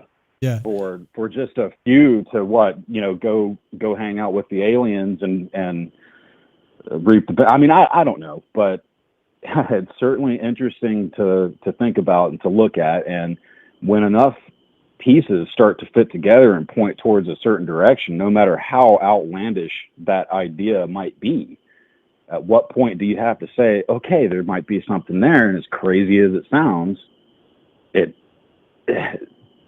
got to be at least in the general correct direction. And, anyone who follows sci-fi or is a huge sci-fi fan, such as myself, we know that science fiction, has proven throughout the past couple of hundred years to essentially predict what's going to happen. H.G. Wells and what was that, Man in the Moon, or some story about going to the moon, and not only what was it, like 100 years later, we were sending astronauts to the moon. Star Trek. Communicators, flip phones, the iPads. We've all got it. Yeah, Gene Roddenberry, Isaac Asimov, George Orwell, Philip K. Dick, Arthur C. Clarke. Yeah, exactly. There's so many. Clarke. Yeah. It's and again, like you're right. Like it seems that even without like an inkling of the amount of technology that we would have so soon, we were predicting this stuff. And you're right. And this is scary. So let me ask you: do you think, real quick, before we finish this up, do you think it's possible with with us going to like the asteroid belt and maybe mining the moon? Do you think it's possible to skip this breaking society over the knee and maybe become like a post-scarcity world without destroying the entire global structure? Do you think that's a possibility? No.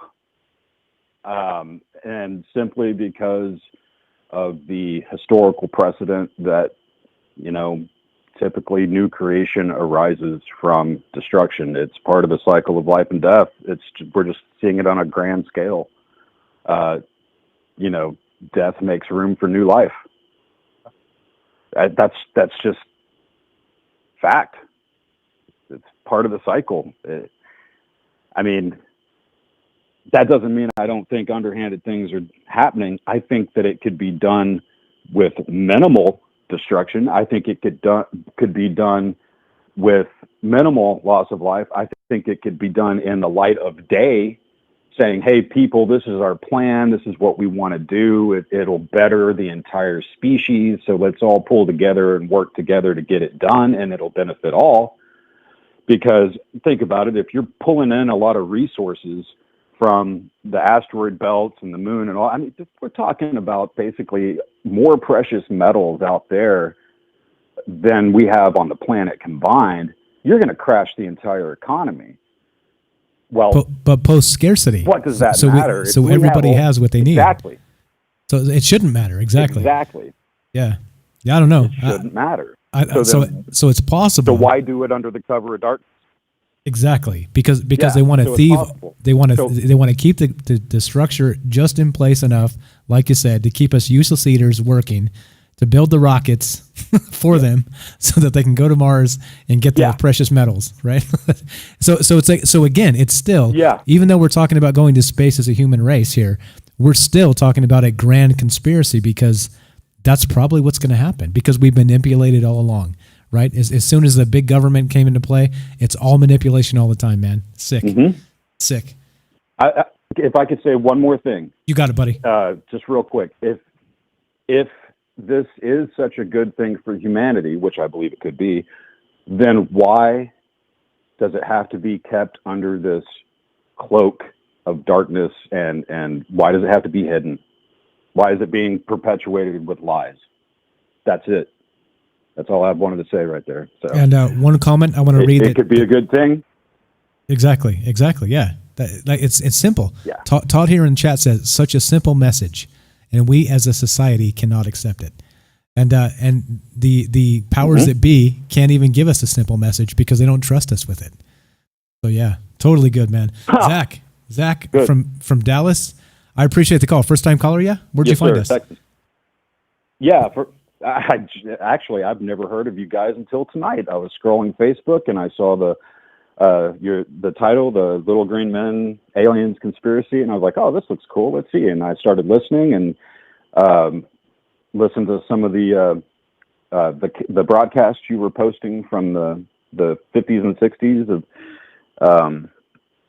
and yeah, hey, you found a new fan tonight. I just had to call. I appreciate it. I have to ask because we've been suppressed quite a lot, right? So I was wondering if you saw it on Reddit or where you were. So I appreciate that. So you just kind of scroll on Facebook and they haven't completely censored us yet. That's good news. Glad to have you, Zach. I like having like-minded people. First time I've ever seen it. Appreciate it, my man. Thanks for hanging out. Thank you, sir. Tuesday and Friday is when we stream. Love to see you then. Thanks for calling. Okay, thank you. Bye. Thanks, man. Have a great night. Zach from Texas. See? How great is that? You get a first-time caller, and not only that, think about it, right? We attract smart people, right? Think about that. Like, how many loonies do we get calling in this show? Not a lot. Not a lot, right? Like, you know, I don't mean to judge people on that, but I think we can all agree Zach's a smart dude, and that was some pretty smart points, the Kardashev scale. And that's maybe where we're headed. I'd never thought about it in terms of that. So definitely good stuff. Okay, a couple more clips here we're going to play because I got the thing reset. Again, we have time for you. We have no sponsors to appease. We have no time limits. There's no show coming on after us. You know, we got Jimmy Jack coming on at top of the hour. We got none of that shit. We don't do that. So we got time for you. Okay, so if you want to be part of this show, you want to add on to what Zach said there, or what anything I've said, or anybody that called previously. Whatever, you want to say hi, show feedback, give us a call, 702-957-1037. And I'm going to play the last couple clips here, and then we'll end this sucker up. So here we go, part 3 of what was happening in 1968 and how they're trying to, again, break down society over their knee and proverbially throw it in the fire. Here we go, actually. When Stokely Carmichael was head of the militant revolutionary group known as SNCC, he was invited to speak at the University of Chicago. Jerry Wait, Kirk, shit, I played that still one, a didn't Black I? Panther, was among those who attended. I think I played that one. Let's go part 4. Here we go. Action. It was not long after this that Stokely Carmichael mysteriously was ousted from both SNCC and the Black Panthers. Apparently, he had learned too much. More and more young radicals are beginning to wake up to the fact that their entire lives have been carefully programmed by the very people who are their hate symbols. They're beginning to realize that their so-called anti-establishment outlook actually is the calculated product of the establishment press, the establishment communications media, the establishment entertainment industry, the establishment schools. Rich men's corporations publish and popularize revolutionary books and songs. Through advertising, rich men's businesses subsidize revolutionary magazines. Rich men's tax-exempt foundations pour millions of dollars into left-wing organizations.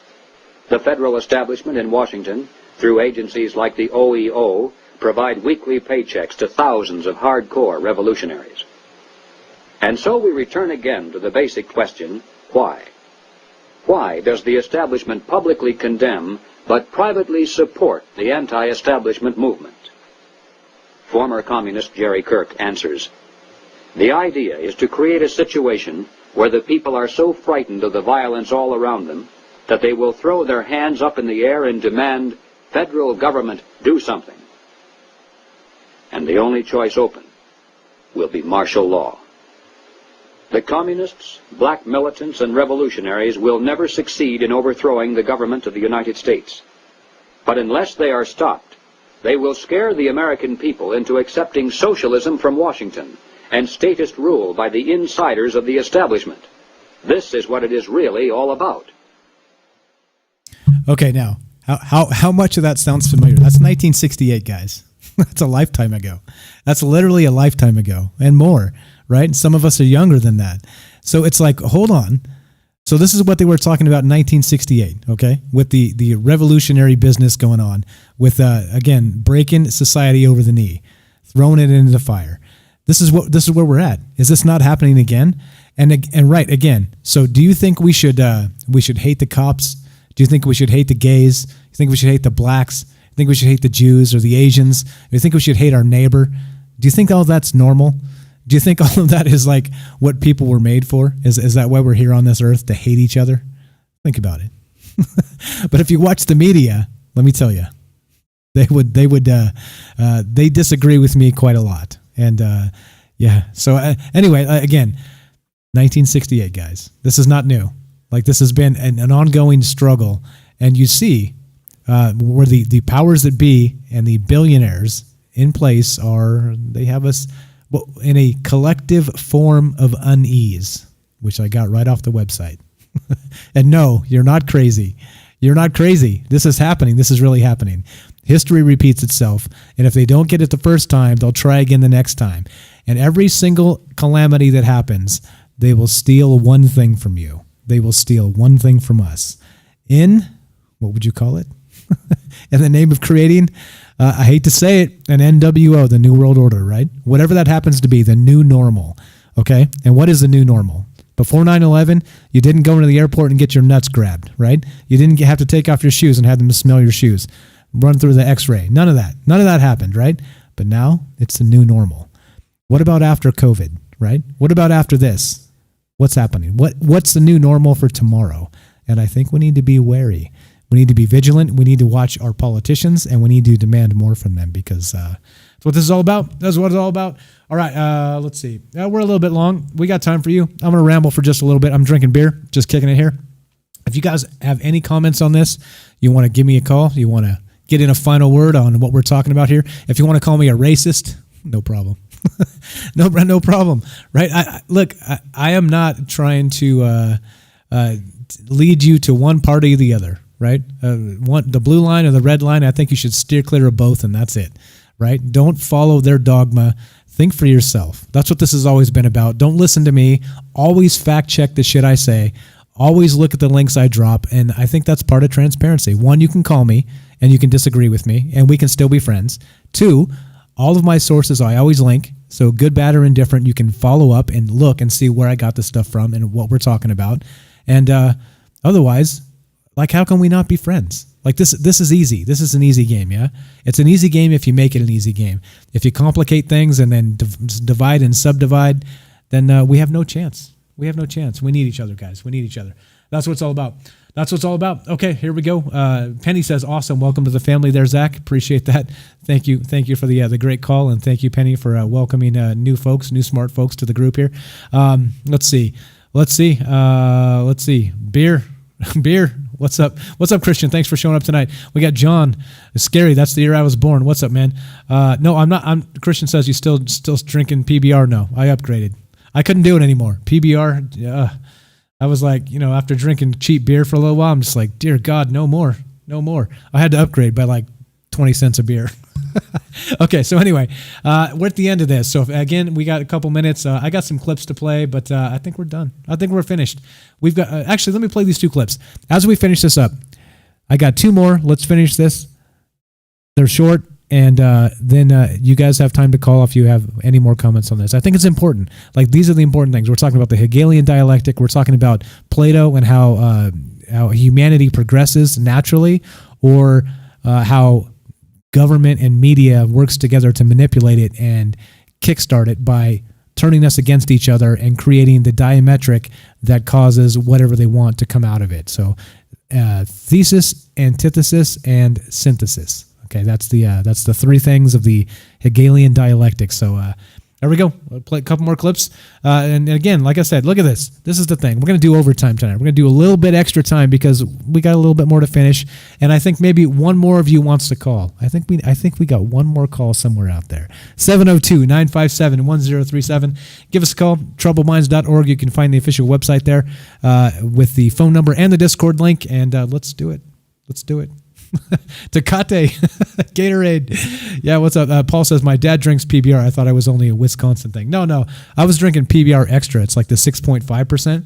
So it tastes a little less shitty and gets you a little more drunk. So it's like double bonus, right? All right, so here we go. Let's play this is some theories on the same thing, right?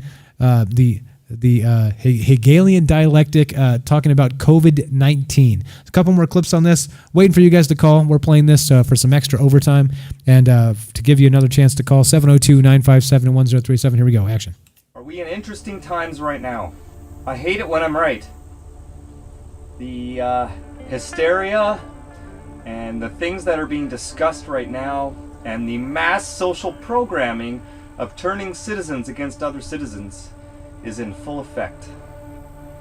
I'm sure a lot of you have heard of the problem, reaction, solution paradigm.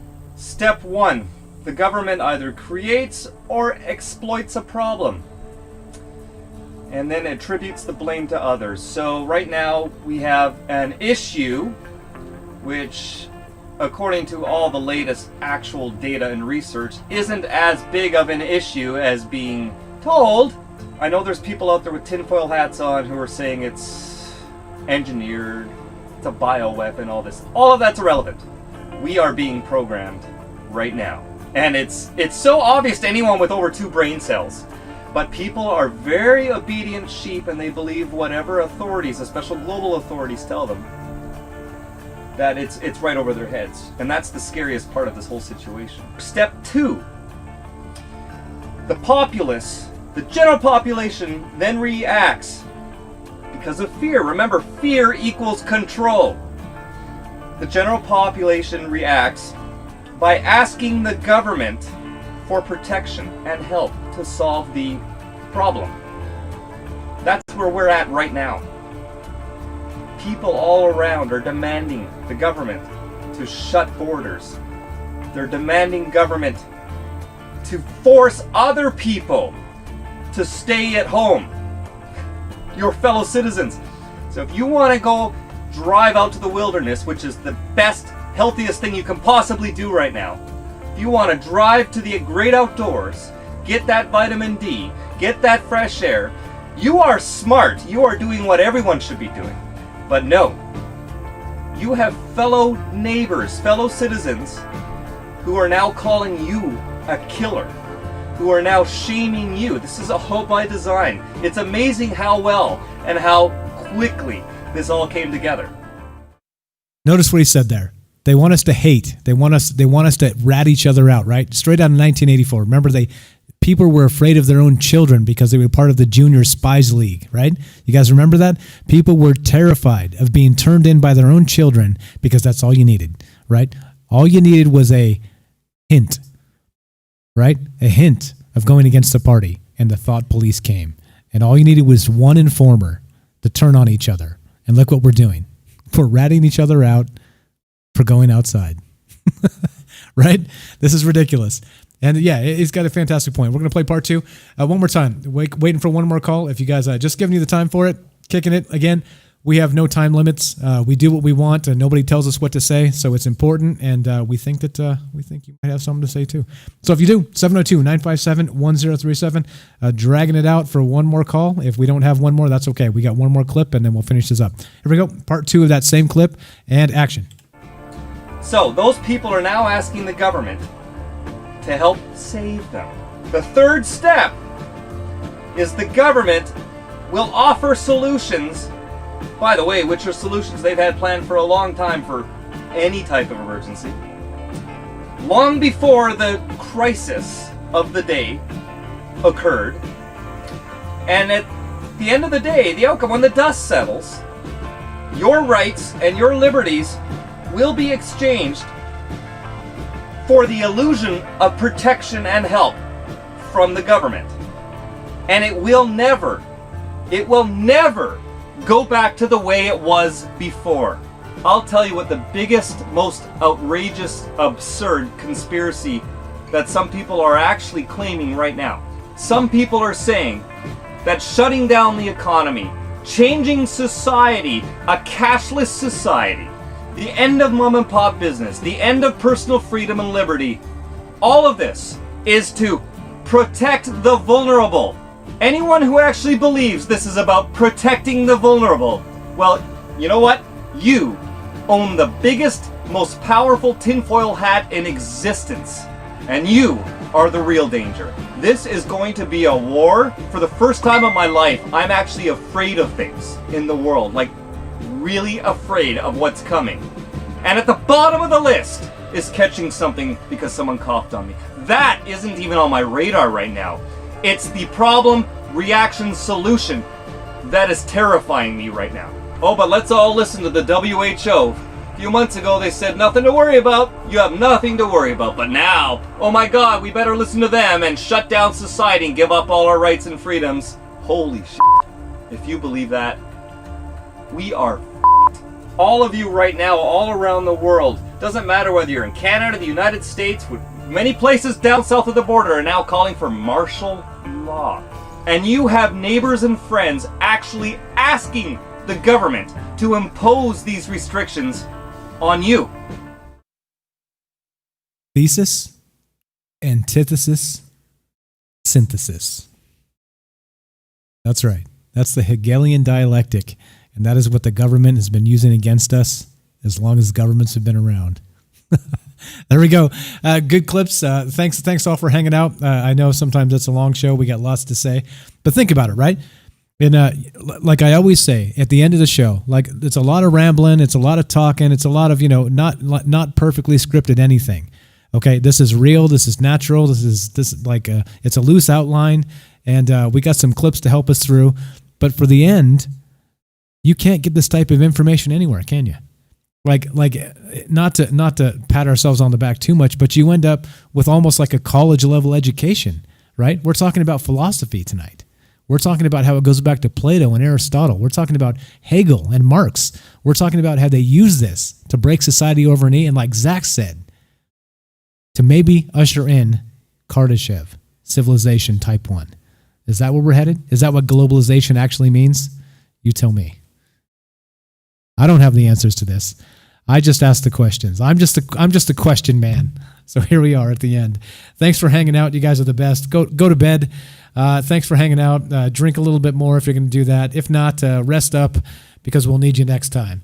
And at the end of this, here we go. Oh, I think we got to do it one more time because I've said too much tonight. I think I've tiptoed over the red line. I've tiptoed over the blue line. So I think we need one of these before we. How dare you?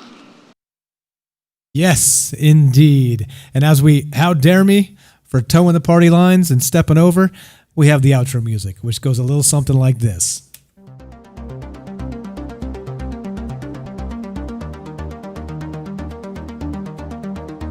And at the end, like I said, lots of rambling, lots of good stuff, lots of in-between stuff.